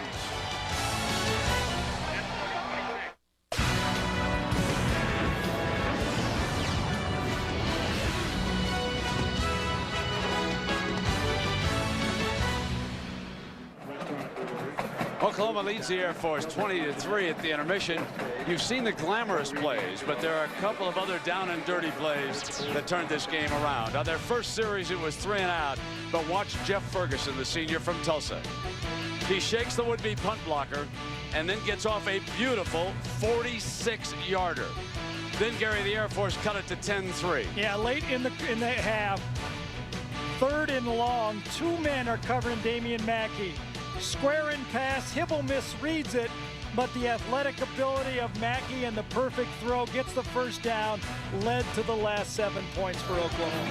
Well, one thing for sure, the Oklahoma defense is superb this year, but there are still some questions about the offense. I think there are. They're not getting the big plays that Josh Heupel got him a year ago. Now, remember, Josh Heupel didn't do it when he was a junior, but expectations, as we talk about, are higher here after Heupel wins the national championship. So Hibble, I think, has improved, but he's not facing the type of defense he'll face in that tough Big 12. Oklahoma deferred, so they'll start off with the football. Start the second half. And they'll bring it out on the 20-yard line right now. Rocky Kalmus had 6 tackles, in case you're keeping track of that outstanding linebacker for OU in the first half. And Jack, what the coaches have to say? Well, Brent, Fisher DeBerry wants to go back to his base offense. He said he felt like they left it a little bit towards that second quarter. Wants to be a little more consistent with that base package. But, Gary, one of the things that Bob Stoops told me is he wants to see his receivers make more catches. Wants a little more discipline. They'll run the toss to Griffin on first down all day. Out of bounds at the 40-yard line, Jeff Overstreet. Frank Romero there, the left tackle, all Big 12, did a nice job of getting the hook block. These guys get so much credit for their pass blocking, but Romero, as Brent mentioned earlier, he handled Jamal Reynolds. He had Julius Peppers last week. A little bit of an off week this week, but this guy can block. He can block all game, and he just proved right there he can block on the run. Yeah, set up that 17-yarder. So the Air Force needs a stop here to start the second half. They don't need to give up another touch.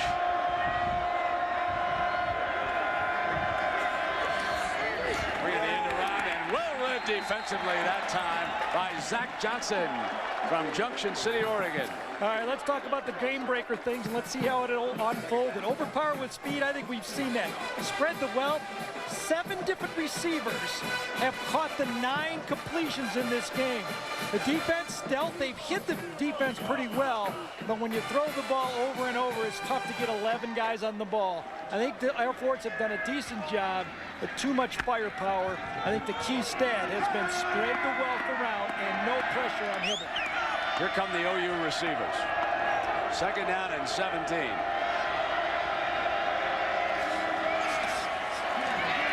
Underneath man is open. That was Norman. And Air Force makes another good defensive play. Below, number 21, the pursuit man that time. But now, here comes another third down, folks. And this is the one that Hibble burned them with that Gary showed you on the telestrator. So he faces another one this time. He's got to get to the 47-yard line for a first down. He needs time from the offensive line. He's been getting that. This time Arizona goes combo again. Goes combo again. Incomplete. And Oklahoma will punt it. And here comes Jeff Ferguson. Fourth down.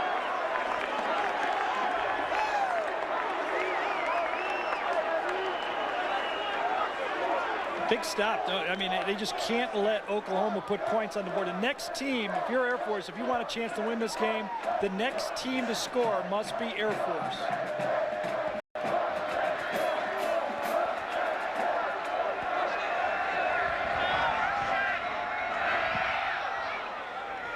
Palmer awaits it at the 20-yard line. He slips the first defender. Straight was down on top of him. And now it is time for our Morgan Stanley well-connected storyline. And there you see it. 7 different receivers have caught the ball. Hibble's only completed 10 passes today. 7 different guys. Defense have stopped the fullback. Only, 8 yards rush, 7 yards rushing from the fullbacks. And the quarterback has gotten through for some yards, 77 yards rushing, but Boyer has not produced the big play.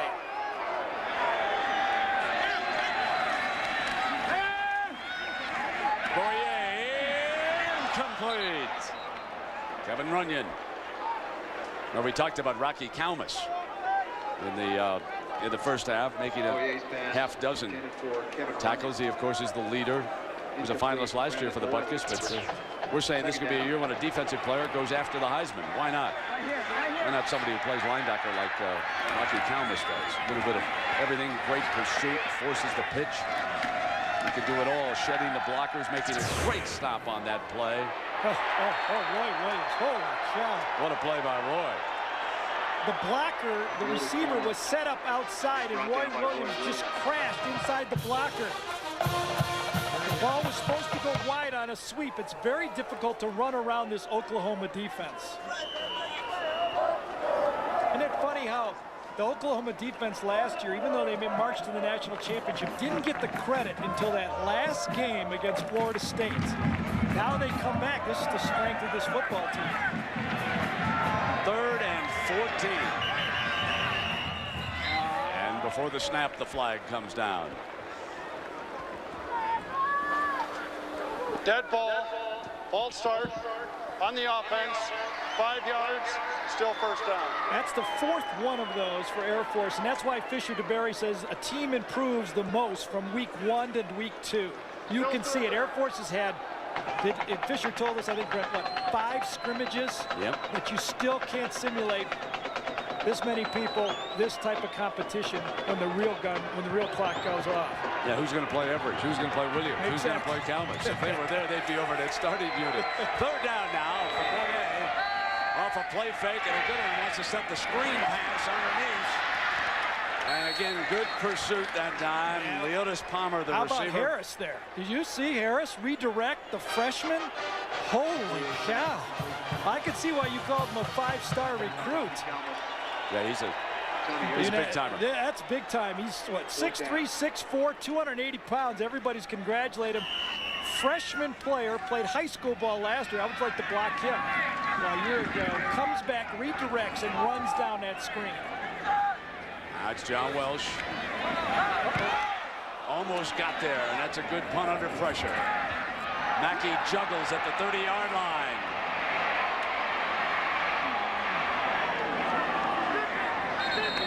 Inside the 35-yard line. Welsh's punt returned by. So Oklahoma leads at 23, 11:36 left in the 3rd. Timeout. First down and 10, and our 1st and 10 line is presented by Chevrolet in this game. And Oklahoma ready to go with Nate Hibble, moving up underneath Josh Smith. The center, Romero and Sims and Smith and Skinner and Duncan. Done a great job down in that line today for Coach Stoops.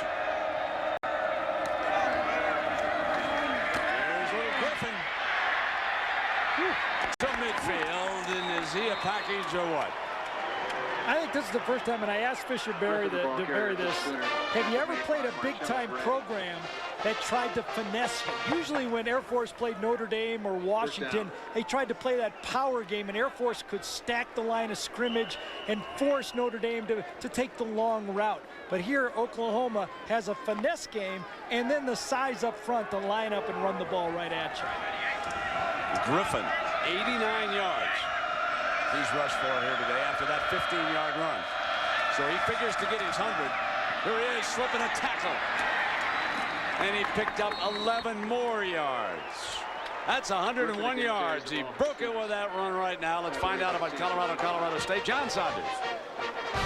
Right, with the Coors Light update, Colorado State quarterback DJ Bush had already been picked off once for a touchdown, and this ill-advised toss. Michael Lewis steps in, carries it back 41 yards, so Bradley Van Pelt, the transfer from Michigan State, is now in as the quarterback for Colorado State as they trail it 24-7. Brent. John, it's going to be a huge win for Coach Barnett, and do not count them out in the Big 12. And there's Griffin stumbling and maintaining his balance for another first down, adding to his total with every yard here on this charge. Quentin Griffin is a true junior. In his freshman year, he was forced to give up his red shirt 6 games in when injuries forced him to play. And he is, Griffin, I think, the key to this offense. You have to take him away. Air Force did a good job of it, but now Mark Mangino has adjusted and said, all right, you want to take him away? We'll line up and just hand it to him. Try to take that away. Ronaldo Works is in for Griffin. A little bit winded on that play. Goes to work. On the offensive line, it's a clinic blocking up front. Ronaldo Works. Well, just think about that front three, Probert, Johnson, and Pendry. They've been having to rush the passer all game. We've talked about wearing a defensive line down with the option, but you can wear a defensive line down with passing too. You throw those quick passes, force them to get out of their stance all day, and now you run right at them. Yeah, this offensive line, they're just dominating this football game.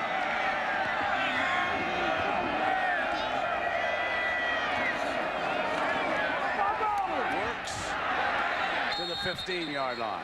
Made the most out of it. Works the ball carrier. And reminded now, prime time, we've got a couple of games. We'll split the country tonight. You'll see either Miami battling Penn State or Wisconsin taking on Oregon tonight at 8 Eastern, 5 Pacific on ABC. I like the 2 teams you don't like in that game. Who do you like in those 2? Oh, yes. I'm going to take the 2. You can have first pick in both games. That's how good those games I'll take Penn State and Oregon. Okay, I thought you'd take one like Penn State and Miami. Then you couldn't lose. Second down. Complete inside the 10-yard line, and Fagan juggles it. He dropped it. Air Force pounces on it. They think they've got it. They'll unpile. I think so too. You had that ball.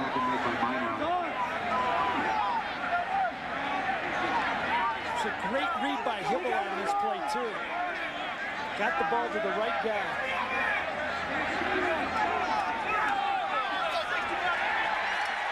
Celebration.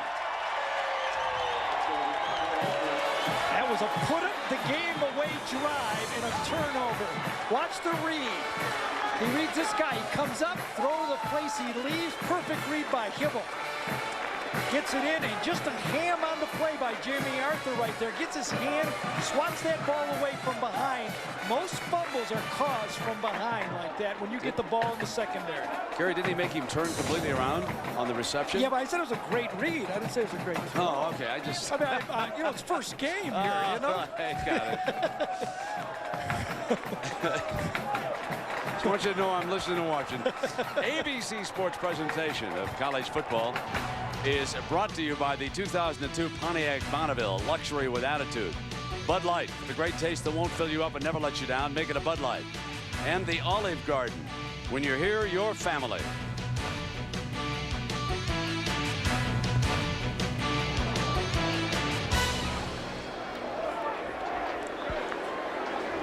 So we have it.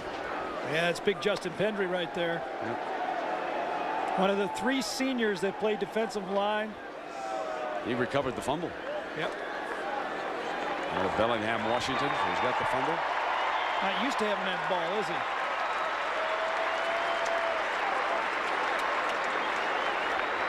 Well, still, I said, Fisher to Berry with it. You know, Fisher's got one of the great lines, folks, when they ask him about recruiting and keeping up with the schools. He said, we can't promise a youngster a car, but if he makes it 4 years, well, we can give him a jet airplane when he leaves. Is that good or what? First down and 10. Boye takes a look at that 10-yard line. Averages. Man. Everett, this is a dream game for Everett. You saw the game plan on Monday, and he said, that's all I got to know? I just got to go after the ball the whole game, coach. I don't have to know where to go on coverages. I don't have any fancy in and out coverages. I don't need to know any blitz packages. Just run and tackle the guy. I'll see you Saturday. And here he is.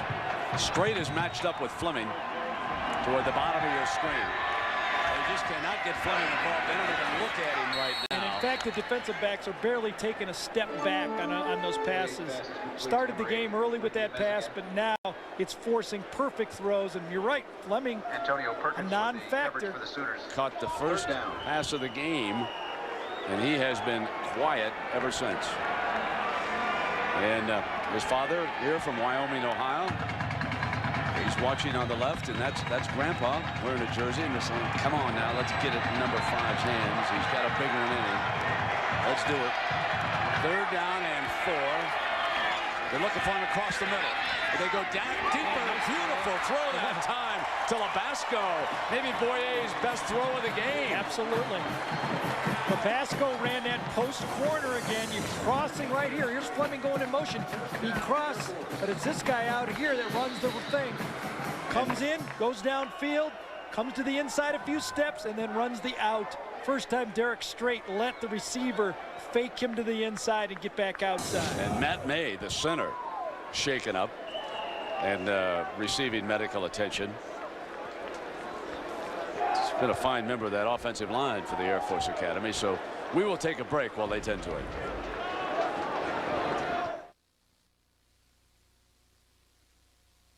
Of Chad Henning, one of the greatest players ever in Air Force Academy history, forced to leave the Dallas Cowboys because of an injury, and soon we'll be chatting with Chad and Jack. Meanwhile, out of the field, we've got a 1st and 10, and Paul Cancino, the senior from El Paso, will center right now. May, incidentally, was all right. He left under his own power, and I expect him to return to this game. First down, Boye got time, gonna go deep in the overthrew his receiver Palmer, and now let's check in with Jack Arute and Chad. All right, Chad, did you get an airplane when you came here? It took me 13 months of pilot training, and I got my name painted on the side of one. That was my plane. What a great career with the Dallas Cowboys, but I want to ask you, when professional football looms on the horizon, how difficult is it to choose a service academy to use that as the way to get there? Well, one of the great options that the Air Force Academy offers right now is they do offer you the option to be able to go on and play professional football. You know, 2 years of active duty, but you can do a 3-for-1 tour in the reserves. And I think it's great recruiting for the Air Force for that. Second down, Jack. We're coming right back to you. Boye, he's got it that time, short of the first down. Third coming up. Take it away, Jack. All right, grade the Air Force right now. How are they doing? They're sticking to their game plan. I mean, they can't afford to make mistakes, and they're just being tenacious. And that's the typical Air Force Academy team is having tenacity and keep at it, keep at it, keep at it. Don't hold them out yet. Brent, I don't know. You think he's got a little eligibility here left, or are you going to do something with your career? I'm done. I'm just doing stuff for the Air Force, or the athletic department now, marketing and recruiting. That's it. Brent. All right, Jack. Thanks a lot. Always good to hear from one of the greats here at the Air Force Academy, and that time it was the great Oklahoma defense. Standing tall with Roy Williams. He's had a monstrous game, and at the end of the game, he'll be a candidate when we select the Chevrolet players of the game from each team. Chevrolet makes a $1,000 contribution to each university's general scholarship fund. Well, Keith Boye missed a big play right there. He had an opportunity to really score with a good throw. He overthrew it down the sideline. That really precipitated getting behind the down the distance and forced a punt. Here it goes again. 4 bandits, only 5 people blocking. See if the Sooners come.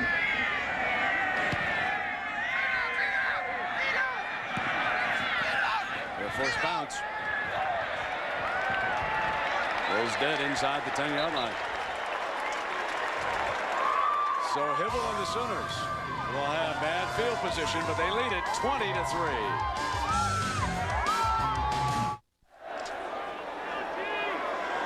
6:26 to go in the third, and that storm that we were told that certainly passed quickly, didn't it? As our first and 10 line is brought to you by Chevrolet.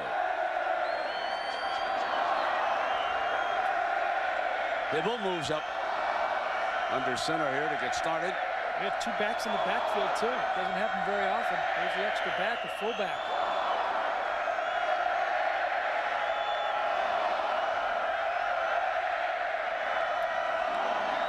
Griffin back with a spinning run out near the 15-yard line. Let's check in with John Saunders in New York. John. All right, Colorado really starting to assert themselves, Brent, against Colorado State. Remember, they've lost a couple of years in a row to them. Bobby Purified, 29 yards, takes it down to the 1-yard line. A lot of power at the end of it. They scored on the next play. Right now, Colorado is up big, 31-7, Brent. If I was Oregon State and Dennis Erickson, I'd get ready for Fresno State tomorrow night. That team can play a little ball. Second down. And Hibble changing up things. Inside handoff, and here's Griffin to daylight. Griffin is killing the Falcons. He has rushed for some 133 yards with 15. He's rushed for more yards than Nate Hibble has thrown for today. Well, Griffin and those 5 guys up front, what a beautiful job up front. Those offensive linemen are just kind of manhandling the front 3 that is really trying to play pass rush first, and Mark Mangino has kind of switched it, said, all right, if you want to play that style, we'll work on our running game here today. Well, it's first down and 10. And he's going to stick right with it. Working on the clock. Bringing it down toward the 5-minute mark here in the third quarter. OU leading by 17.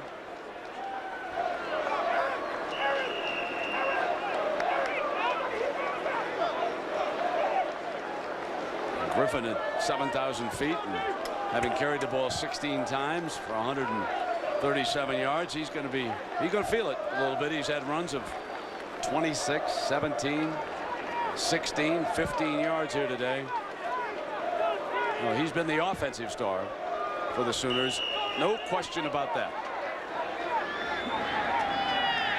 And it took Oklahoma a little while to get there with him.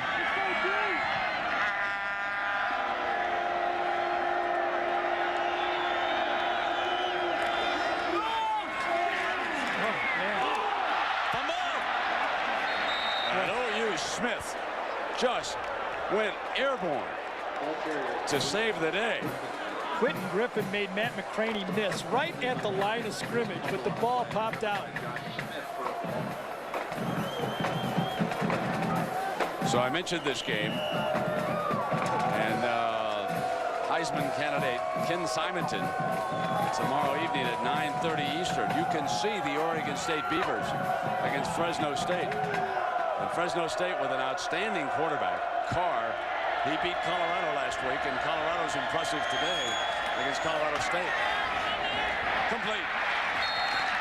Oklahoma, Chuck Long, Mark Mangino, the 2 coordinators for this offense, has adjusted very well to the scheme.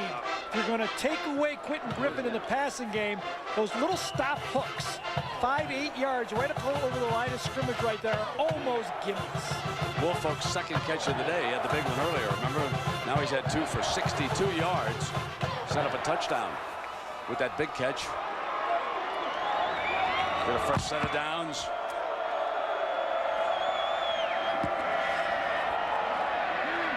Here comes Griffin again. They cannot stop him. He's to the 40-yard line, 14 more yards, and Griffin 18 carries now for 154 yards. Watch this offensive line. They're just pushing him around. You come up with three-man defensive line. You're thinking pass. You're thinking get to the passer. But look at those. Romero does a beautiful job. Excuse me. Up front, Wes Sims, number 60, does a beautiful job on that play, just hooking his man and creating that big seam inside. And Sims is a redshirt freshman from Weatherford, Oklahoma. 6'5", over 300 pounds. Next to big Frank Romero on that side. Now works back in as running back. Hibble off a play fake. Moving, and there's a penalty flag. Mackey, the receiver, at the 30-yard line, and the flag is down. Complete. Damian Mackey.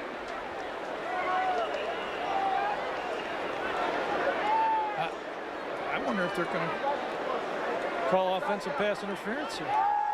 I did not see anything happen on that play. Penalty mark.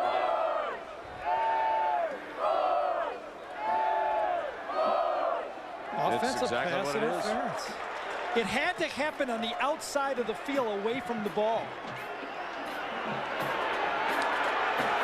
Well, tomorrow ABC Sports continues to bring you the excitement of the Indy Racing League. Points leader Sam Hornish Jr. and Buddy Lazier here of Colorado head the field at the Delphi Automotive Indy 300 tomorrow live at 4 Eastern, 1 Pacific on ABC. Those are Big 12 referees, is that right? Big 12. Still anybody's ball game here, 20-3. Oklahoma desperately wants to put this game away. One more touchdown and they could. On the offense, 15 yards from the previous spot. Repeat the down. Let's see if it's a good call. To the outside, Savage, boy, you see he's blocking downfield, but it was really the defender grabbing his jersey and pulling him into him. I guess that was trickery. Right Sure. there. That was the penalty. That would be my only observation on that picture, because it looked to me. Scanned the field. And we couldn't find anything. That's the best we came to. Yeah, it's possible. It was a good picture. I agree with the truck that time. I like looking at that. If that's the call, I can see why Bobby's a little upset. 2:50 now. First and 25. Oh, a little confusion. A little audible here. First time I've seen him call an audible all game.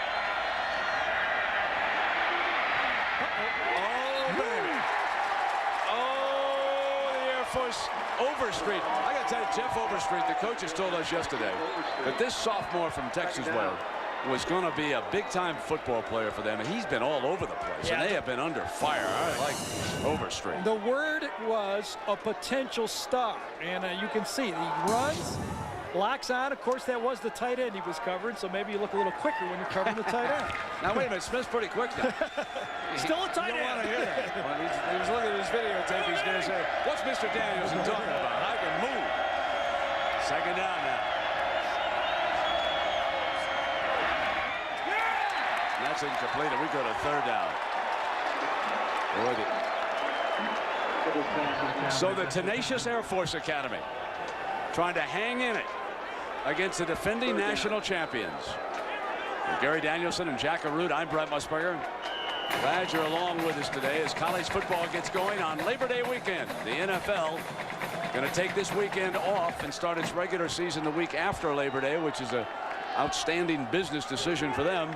But it did give the colleges center stage this weekend. Folks from Oklahoma way taking a holiday, coming up here to Colorado in their motorhomes. The Sooner Nation is here.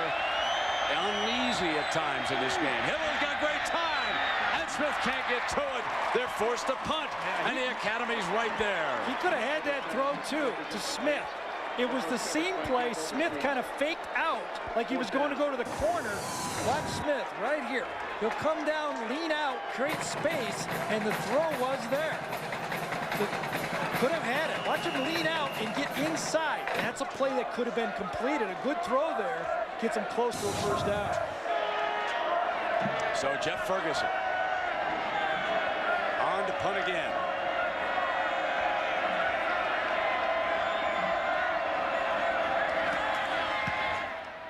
Oklahoma's had great coverage. Straight gets down. Fumble! But the young man, Palmer, pounced on it. And he's got it. Ferguson's punt is covered by Leotis Palmer.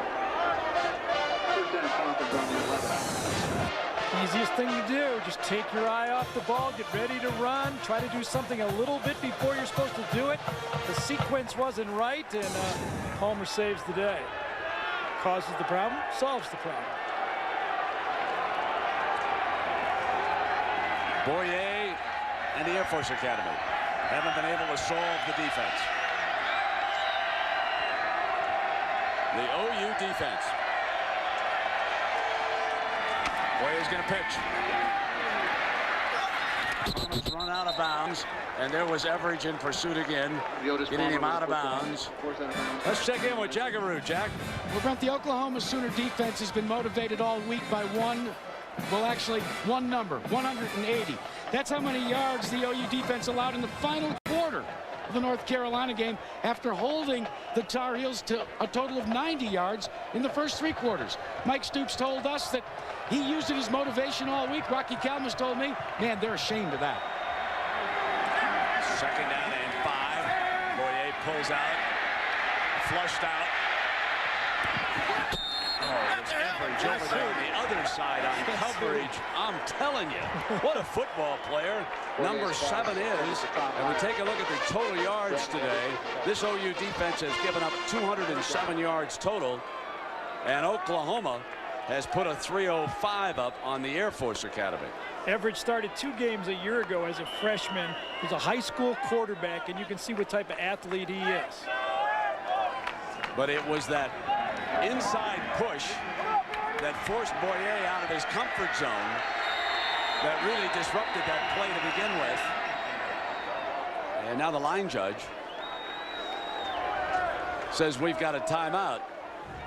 Well, we're going to start a new feature this year, and Jackaroo volunteered to do it, so we said, well, let's call it You Don't Know Jack, because we really don't know Jack. And here's where he went, to the classroom. Evan from Sterling, Virginia wants to know what's one of the toughest courses at the Air Force Academy. We checked, and one of them is advanced organic chemistry.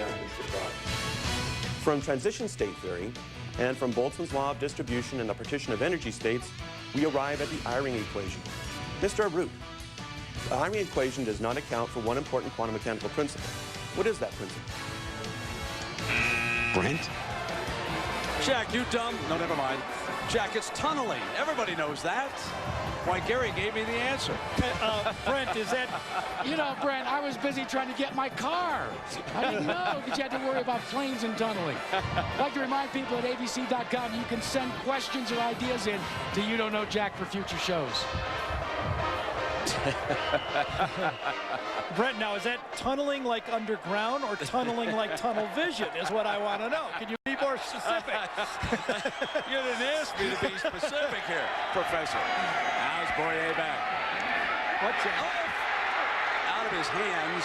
Was that a fumble or was it a forward pass? I think he threw it just as he let go of the ball. It was Corey hit Heineke that time, coming from behind. Let's just see what happened. There is a penalty flag thrown down on the play. I think the arm may have been coming forward as he was impacted by Heineke.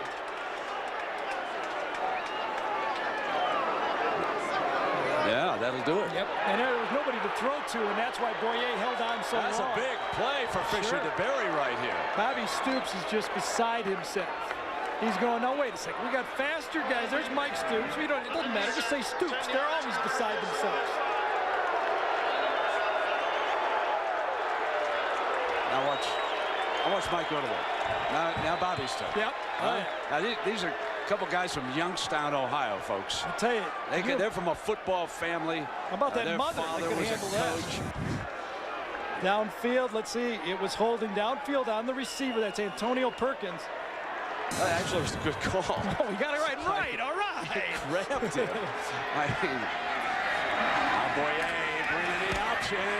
There's that pitch. And Oklahoma was ready for it. Tom Hyer couldn't do much with the football. I'll tell you what play I think is there for the Air Force. On first down especially, they can get another one, is run the option, pitch it, halfback pass. Because the corners are coming up after they see the option, and the safety is not in the play at all. What a great point that is. I wonder if any of Fisher's halfbacks. Well, they threw it in practice. Didn't we see it in practice? They threw it in practice. And he threw a great pass. Yes. They also threw the throwback to the quarterback, too. They can't get outside the defense. Williams has been the most impressive tackler on the field today. Well, no one has gotten away from number 38. No, he's a monster, and he's really playing a monster back because he knows it's a running game. He's almost the 8th man up on every play. He's playing a glorified linebacker spot, and when he gets you, he gets you. You know, it's going to be hard choosing the MVP from this defense, folks. There's a lot of candidates. It's down to 2 for me. I may opt for the punter. Well, he's not on defense, is he? He's the best defensive player you got. My question was harder than yours. Got time. Nobody open. Now stop. Oh, what a Here's Fleming. That's a first down. Was he across the line of scrimmage, though? I don't think was he across the line? The OU coaches insist that he broke the line. And they're talking to the wrong guy. The guy they're complaining to, and he's right in his chest. He can't do anything about it. The field judge's not going to make that call. He was very close. That's 3 of them. You had the pass offensive thing. Now, let's see. The line of scrimmage is right at the line. Right at the line, the 25-yard line. Let's see if he crosses. He's right on the line. That was close. Is the line fair ball or is it foul ball in this sport? You know, tennis, if you hit the line, it's out. Now, baseball, you hit the line, it's in. Football, what is it? You're out. I'm kind of listening to Stoops and the OU sideline a little bit that time because they were right there. They really had it. Anyway, we're coming down to the last 40 seconds on it. That's 3 bad calls. Look at that, he's saying. You had the offensive interference, you had the defensive interference, and that one right there. Oh, yeah. Come to Colorado Springs, lads, in September. And who's he a protege of, Bob Stoops? Steve Spurrier. That looks familiar.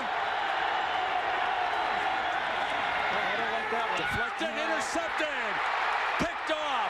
Rocky Calmus has got it, and the former fullback is inside the 10-yard line.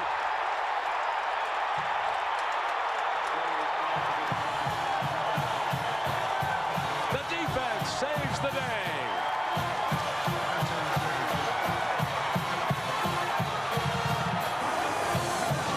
I think it was Heineke, number 89, bottom of your screen. Yes, he's the one who tips it. Calmus, who's always where the ball is the one who grabs it. And look at those moves. I guess that's why he's got a 20, right? I can think of some other 20s that have played for Oklahoma. It was Heineke, number 89. Did not at all like the first down call. Short pass into the sideline, very difficult throw. Now let's see if Nate Hibble and Griffin can get in.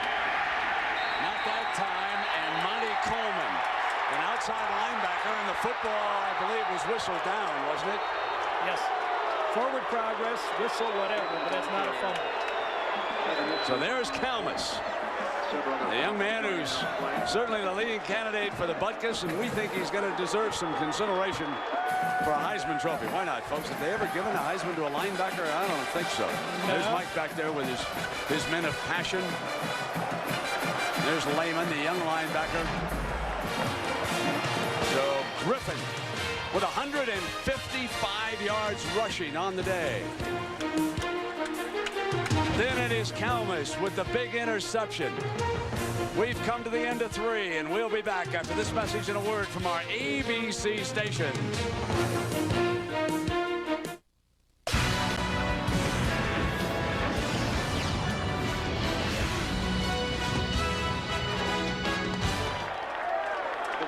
And Hibble overthrew Griffin on the first play of the 4th quarter.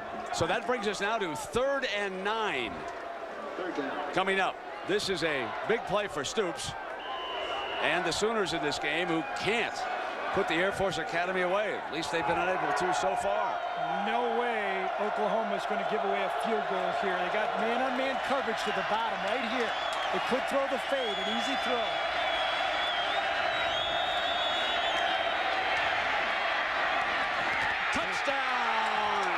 Dropped it. A drop ball in the end zone. I think Mayo might have got his hand in there.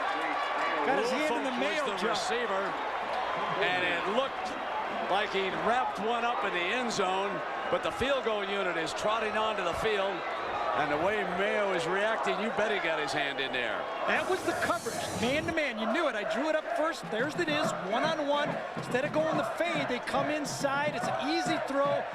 Actually, yes, I think he got his hand in there, but that was not a very good route. He should have squared it off. That was an easy touchdown. So here's Duncan. And he slips it through. A little more breathing room now. The lead is 20. 23-3. Timeout.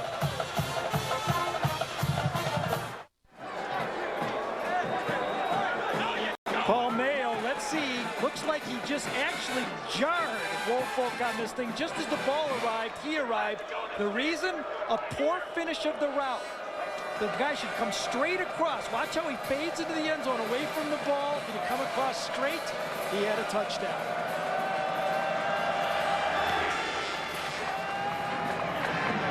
Great leg. Out on the 20-yard line. Boy, when you're trying to repeat as national champion, it's great to have a field goal kicker and a punter like Oklahoma has. And now we're going to switch quarterbacks. This is Brian Blue, and folks, what a moment this is for him. He's from Edmond, Oklahoma. And when the new coaches, Bob Stoops, arrived on the scene in Norman, they were out of scholarships. Boyeo, watch. Blue was offered to walk on at Oklahoma. And here is a young man. You can just imagine how he feels coming out here out of Edmond, Oklahoma. A chance now to do something. There's the pitch. On a good-looking pitch. Palmer, he got it downfield. That was a very nice play that Blue came in and ran. Brian Blue, a little more quicker running the ball, not as strong, a little more quickness, and he was Mr. Everything coming out of Oklahoma City. Second down. All the awards. Whoop. Welcome to college football from Roy Williams right there. Second down and 4. And we'll see if young Brian can move the Falcons. Not as good a throw. I like the timing on that pitch. He's good with the ball. Oh, welcome to big-time college football at number 7. My name is Mr. Everidge, and let's check in with Mr. Saunders in New York. Brent, Michigan trying to hold off Miami of Ohio, playing them very tough. Chris Perry takes a handoff. Calvin Bell going the other way in the reverse, takes it 12 yards in. Nobody gets a hand on him for the touchdown as Michigan opens up a little bit of breathing room at 24-6. Brent. And John DeVar, 11 of 20. His debut with young Mr. Henson. Playing baseball, 1st and 10 now. And now we'll see. Fleming in the air. Incomplete because of Derek Strait. He makes the play with Fleming about to haul in the long pass from Brian Blue. Derek Strait, who made the big play against Oklahoma State last year in that last drive, tip-away fade pass.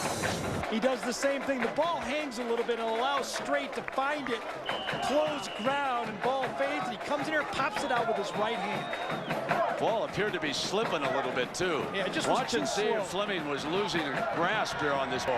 Fleming has to stop. You bet he was. All right, here comes Blue. Great fake, and Calmus says, how do you do?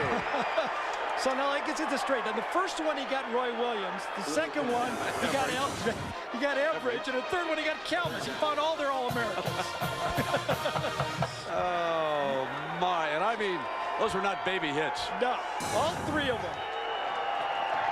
3rd down and 12. What a D this is. And this is not really an offense that brings out the best in this defense. You have to play more position defense here, and they're really not flying around until they find the ball. And they're flying now. 3rd and 12. High, overthrew Fleming. And the Air Force forced to punt. But Blue, he brought a little excitement to the game, didn't he? It was kind of fun. Well, he brought excitement to the Oklahoma defense, I'll tell you that. Oh, yes. There aren't many quarterbacks who are going to enjoy playing against this Oklahoma defense this year. You can write that one down right now. This is a defense that can take you to back-to-back national championships with a kicking game that goes along with it. They just need that offense just to hang on to the football, not make silly mistakes. I think if I was Oklahoma, I'd give Jason White an opportunity to play too. I think they may need both of them to win the championship. He's the young backup quarterback from Tuttle, Oklahoma. We haven't seen him today. Timeout.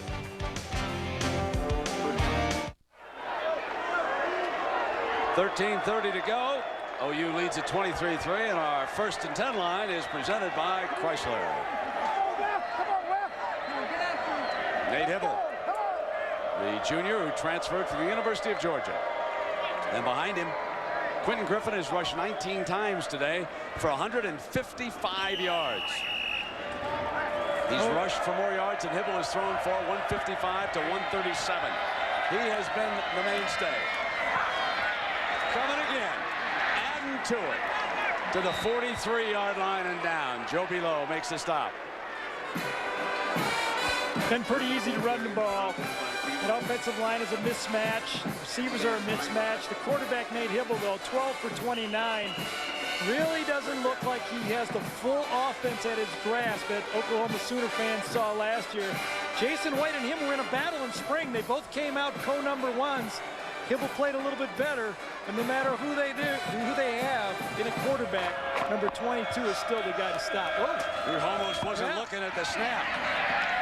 And there's Griffin, but one of the things about Nate Hibble, he grew up around football. He was a coach's son like Josh Heupel, and Jack asked him what it was like growing up a coach's son.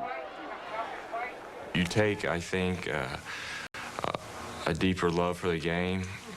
If other people allow me to say that, it's hard to describe, but I think you just grow up around water and fields and seeing film all the time and just the smell of that locker room all the time. It's just part of you. So it's been part of Nate Hibble's life. And on 2nd down, here's Griffin on the pitch. And there's that cutback move. And he's inside the 45-yard line. And Griffin is having a monster day here against the Air Force Academy. 177 yards. He's on his way to 200 with 12:20 to go. He is, and what a wonderful read that time on the pitch. Howard Duncan, the tackle, got driven upfield. There really was no way to get outside. He sees it and scoots back the other way. I like a little back in the spread offense. I really think a guy who can hit home runs, and I wouldn't classify Damian Anderson as a little back, but he's a home run hitter from that back spot. And you got a guy for Northwestern like that, this guy Quentin Griffin, that can make people say, uh-oh, if he gets it, he can score. He don't get tired. He keeps on coming. And John Saunders, what's Florida State doing against Duke today, my friend? Brent, as you know, there's plenty of question marks about the receiving core of Florida State, but their defense here gets burned. D. Bryant back to pass, finds Chris Douglas, and look at the speed on Douglas, pulling away from the secondary. 78 yards for the touchdown. Duke on the board first against Florida State. They missed the point after, though. Brent. All I can say is, wow. Watching somebody from Duke pull away from a Seminole defensive back. John, I'm on your side. Hibble snaps it high, and Norman cuts back, spins, still on his feet. Nice run inside the 25-yard line. Good play. Quick action play. Get the ball in and out of the quarterback's hand. Get it to Josh Norman this time. Those slot receivers have been going upfield. This time he just slants across the middle. Get it to him quick. Hibble has the hand signal from Mangino's sideline. 1st down.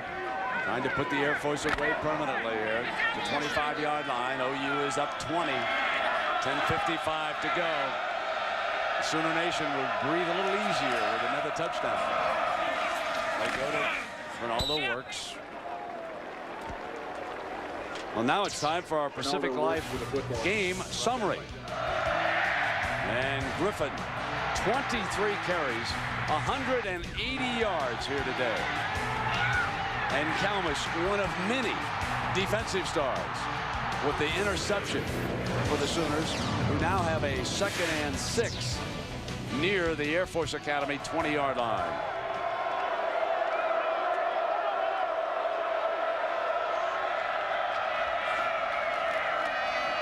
Here it is to daylight, close to the 5-yard line. Moving in on 200 yards here today. He is 4 shy with 24 carries. What a game for Quentin Griffin, who, folks, is only a junior. 7,000 feet, don't tell that to Quentin. Not even noticing. Isn't that nice to see a running back after a long run not come begging out of the game? It is. It's refreshing. Yes, it absolutely is. I always hate that. Guy runs a long run and he wants out. And if he's going to get the touchdown, get the 200 with it. First and goal.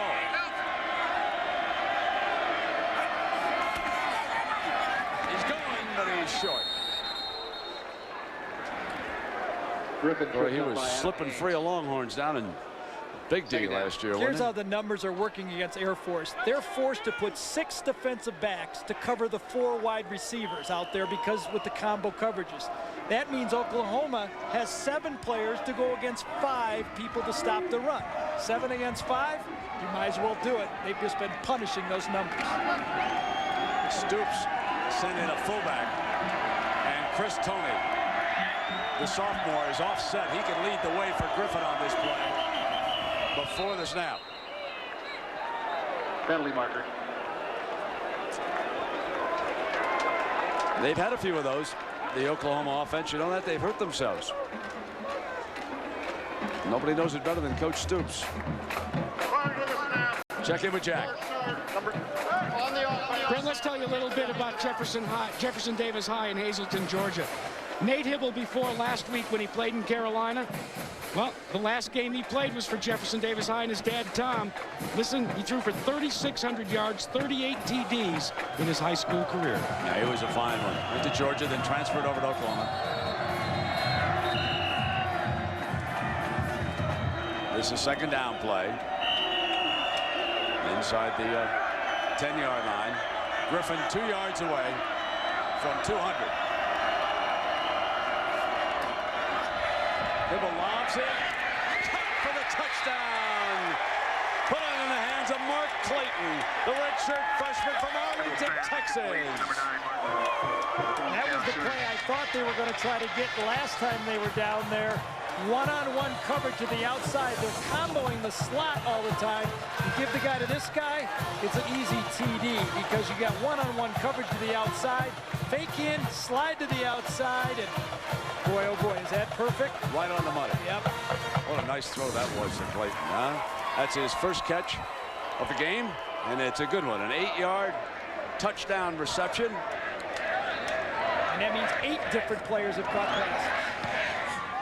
Duncan adds the extra point. And so the Sooners, a team stocking back-to-back national championships. A team worthy of still being #1, folks. They lead it 33 with 8:50 to go. Great moment for a young man making his first catch here. Road trip, redshirt freshman. And Griffin carried 6 times on that scoring drive, but he's still 2 yards shy of 200 yards with 8:50 to go. And you wonder. Yeah, they'll put him in to get to 2, and then that's all he'll play. And Hibble has thrown 2 touchdown passes in this game today. He's 14 of 31 for 161 yards. And after an interception early in the game, he's settled in. He had Woolfolk with a long one. And he got Smith, his roommate, for a score. Then Norman. He was spreading the ball around just like Josh Heupel did, and Clayton for his second touchdown pass of the game.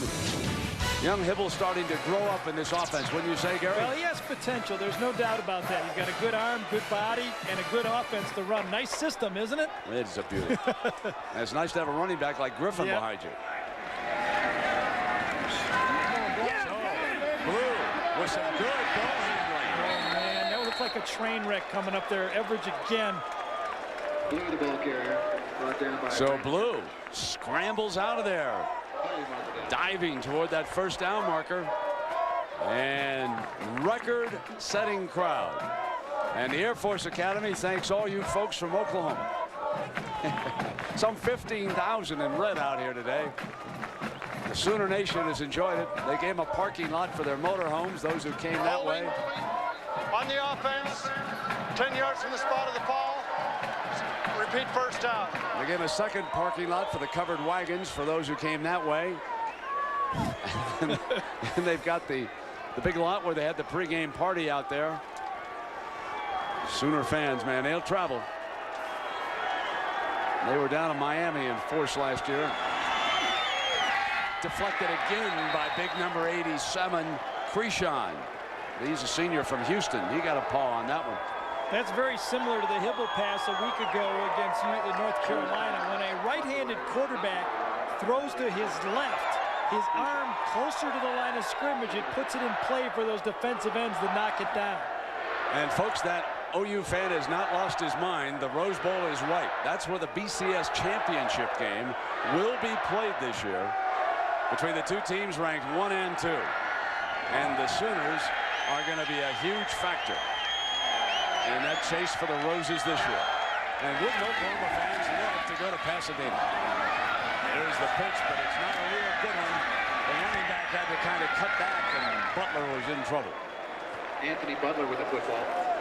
Time permits. Stay tuned for the Thrifty Car Rental postgame report. Scores and highlights from across the country. John and Terry. Just think about what this Oklahoma defense has done. I mean, this Air Force team led the the Mountain West Conference in total offense, scoring, rushing, pass efficiency, third down efficiency just a year ago. And today, superior athletes have throttled this offense. This half, they have held the Air Force to 61 yards. They have seized control. Intercepted. Picked off by Antonio Perkins, who slides to the 3-yard line. And now OU, after intercepting Brian Blue, can put even more on the board. This time it was a zone. Perkins right here lets the receiver go by him and then just reads the quarterback. His eyes, watch this. Zone coverage, let him go, and then just sink back there. Take the easy throw. Blue thought he had man-to-man coverage. Little pressure in his face. Threw it out there to one of the guys in right. And folks, Griffin is coming back out. Yep. And the ball is just inside that 4-yard line, which means that officially it'll be measured as 3. It's in the 4-yard line, so if he can score from here, he'd break 200. Here he comes. In for 200 yards and the touchdown. What a day for Griffin.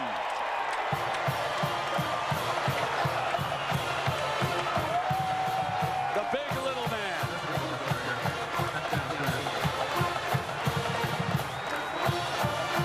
The perfect back, their perfect system. Get those big offensive linemen up front, get them over 300 pounds, teach them how to pass block, find 5 or 6 receivers that can catch it, and then find yourself a little sprinter to follow in behind. And 26 carries on the day. Duncan slashing the extra point across.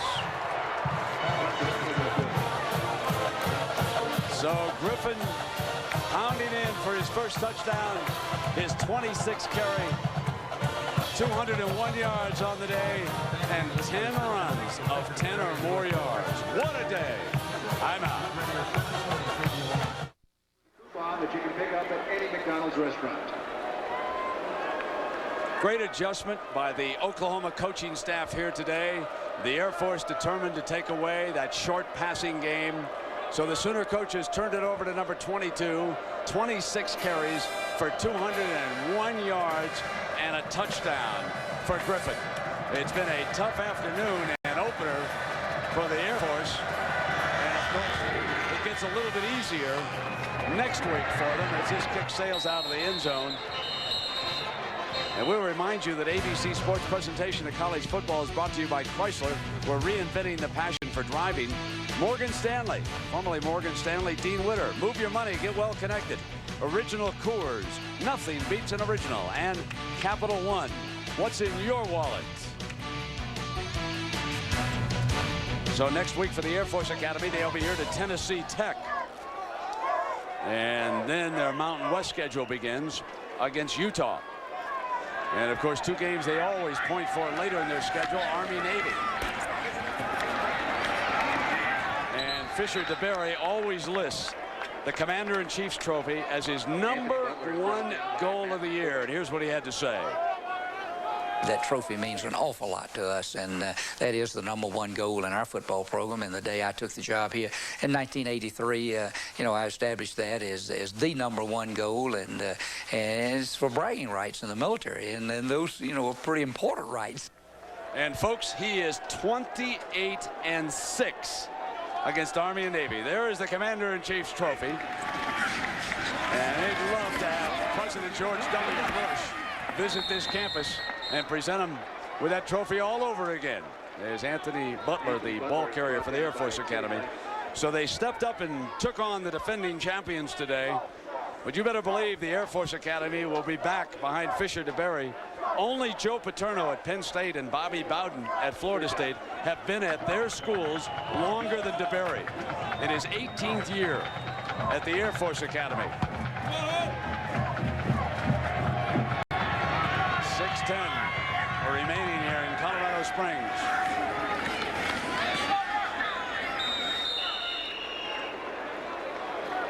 And a reminder of prime time tonight. We'll split the country. Better have a dish or a good sports pub in the neighborhood. Miami, Penn State, Wisconsin, Oregon. Gary Danielson guarantees us that Miami and Wisconsin will win. You picked Penn State and Oregon, right? I just took the opposites of that one. Well, Mike Stoops and Brent Venables has called off the first team defense. Kelmus is still in there, but we got a whole new secondary in there.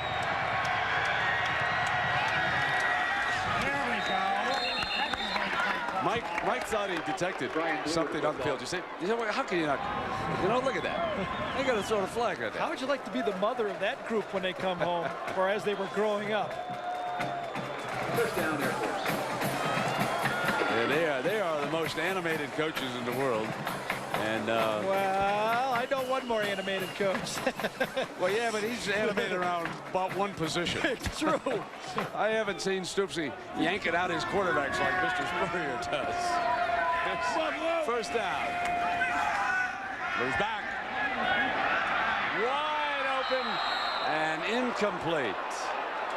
And if you wonder what it's like playing for animated coaches like Stoops and Venables, here's what Rocky Kalmus had to say. What you see is what you get. The people watching it on TV and seeing that on the sidelines is what you get day in and day out. They're excited. They go 100%, in practice and meetings. They're always like that. And they've worked together. They know what it takes, and they know how to push each other's buttons. But it's fun, and it makes it enjoyable for us.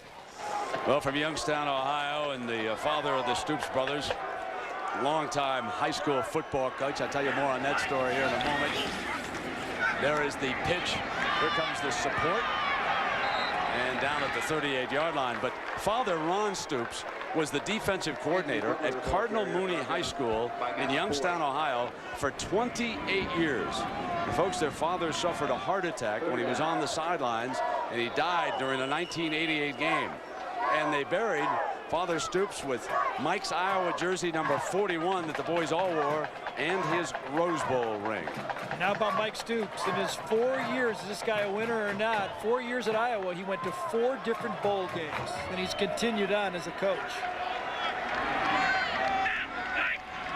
One of the great coaching turnarounds in modern football history. What was turned in by Bob Stoops. And the Blue feeling some of the pain of playing against this defense. There's head coach is Sauer, redone by Joe Castiglione, brother Mike. And now outside of Spurrier, he's the highest salaried coach in college football, folks. Makes over $2 million a year, and deservedly so with the way he turned that Oklahoma team around as John Courtney, the backup punter, will try it now. He'll get a little playing time for the Air Force Academy. Unless he's renegotiated again. So he's put 3 of them. That ain't bad. Keep winning, you get more money.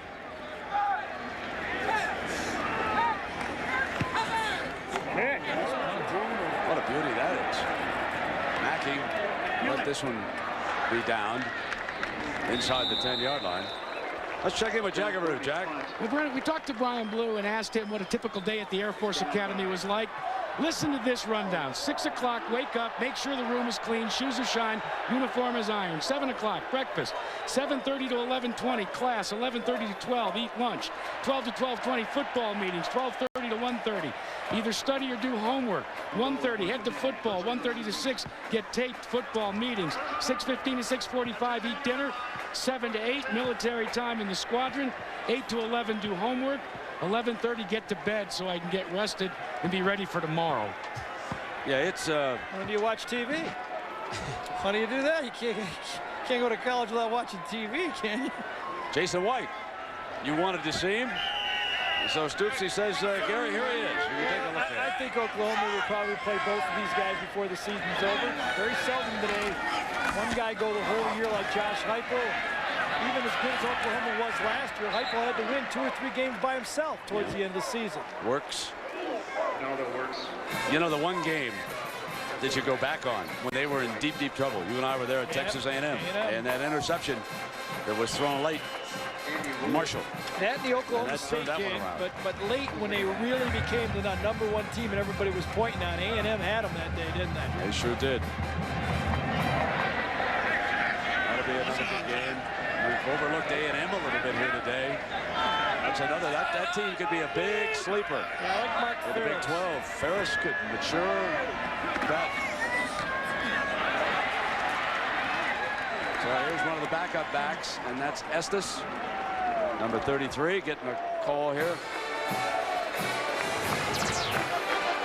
So Quentin Griffin on the day, 26 carries, 201 yards, and a touchdown. And you'll see his name show up on some of the Heisman watch lists. Illinois with a huge day out in Berkeley. Georgia opens the Mark Richt era with 45 on Arkansas State.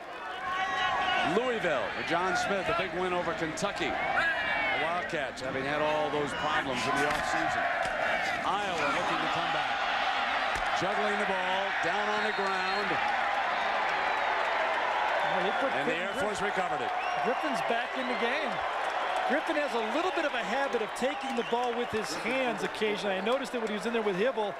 It's okay if you have the quarterback you usually work with, but let's see if this one didn't hit him in the spot he thought it was gonna. See, he closed just a bit early on the ball that time. A little smaller running back, and ball's right on the ground. Nate Osborne recovered it. I'm surprised. Hey, I'd like to see the Air Force get a touchdown. Doesn't mean much on the scoreboard. Well, they've already They're up by scored 34. more than Florida State did in the game. Okay, you're right. 3-2. What do you want? First down. Well, the fullback and the quarterback were really locked up on that one, weren't they? Yeah, they were. That's because we got another quarterback, I think, in the game. It's Harridge, That's Chance 11. Harridge. Yep. He's another one from Georgia. So Chance Harridge, the third quarterback. And I don't think anybody from the Air Force Academy, any of their fans, coaching staff would blame anything on Keith Boye in this game. Obviously an outmatched team. Can't really judge your quarterback against a team that's better than you at basically 11 spots. Fumble! He's got it! In a foot race for the end zone. Heineke! He's got a chance to score! Touchdown! Oklahoma! Give him a cold Heineken!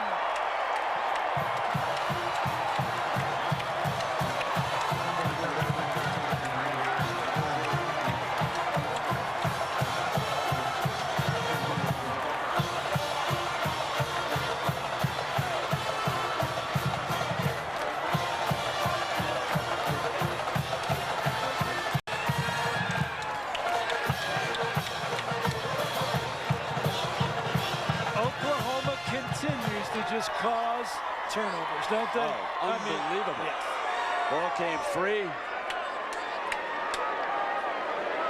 Now Duncan.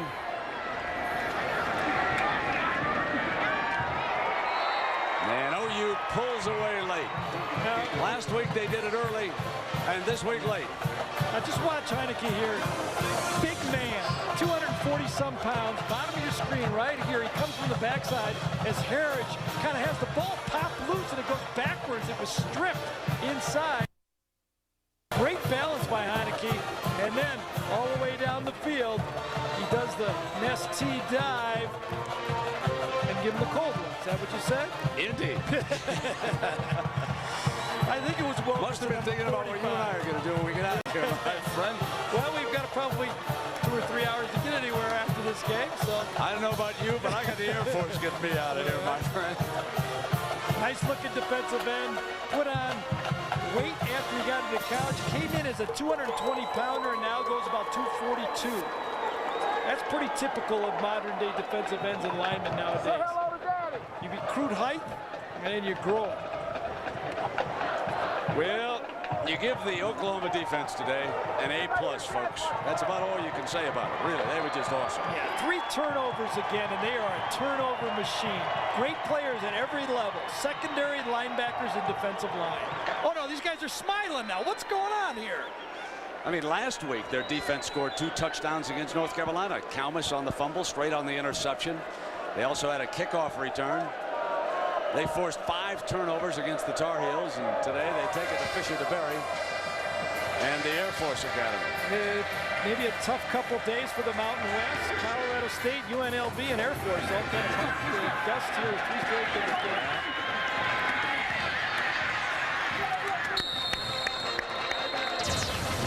So here's the turnovers today with this great OU defense. Kalmus on the deflection. The fumble was recovered. Then there was the interception.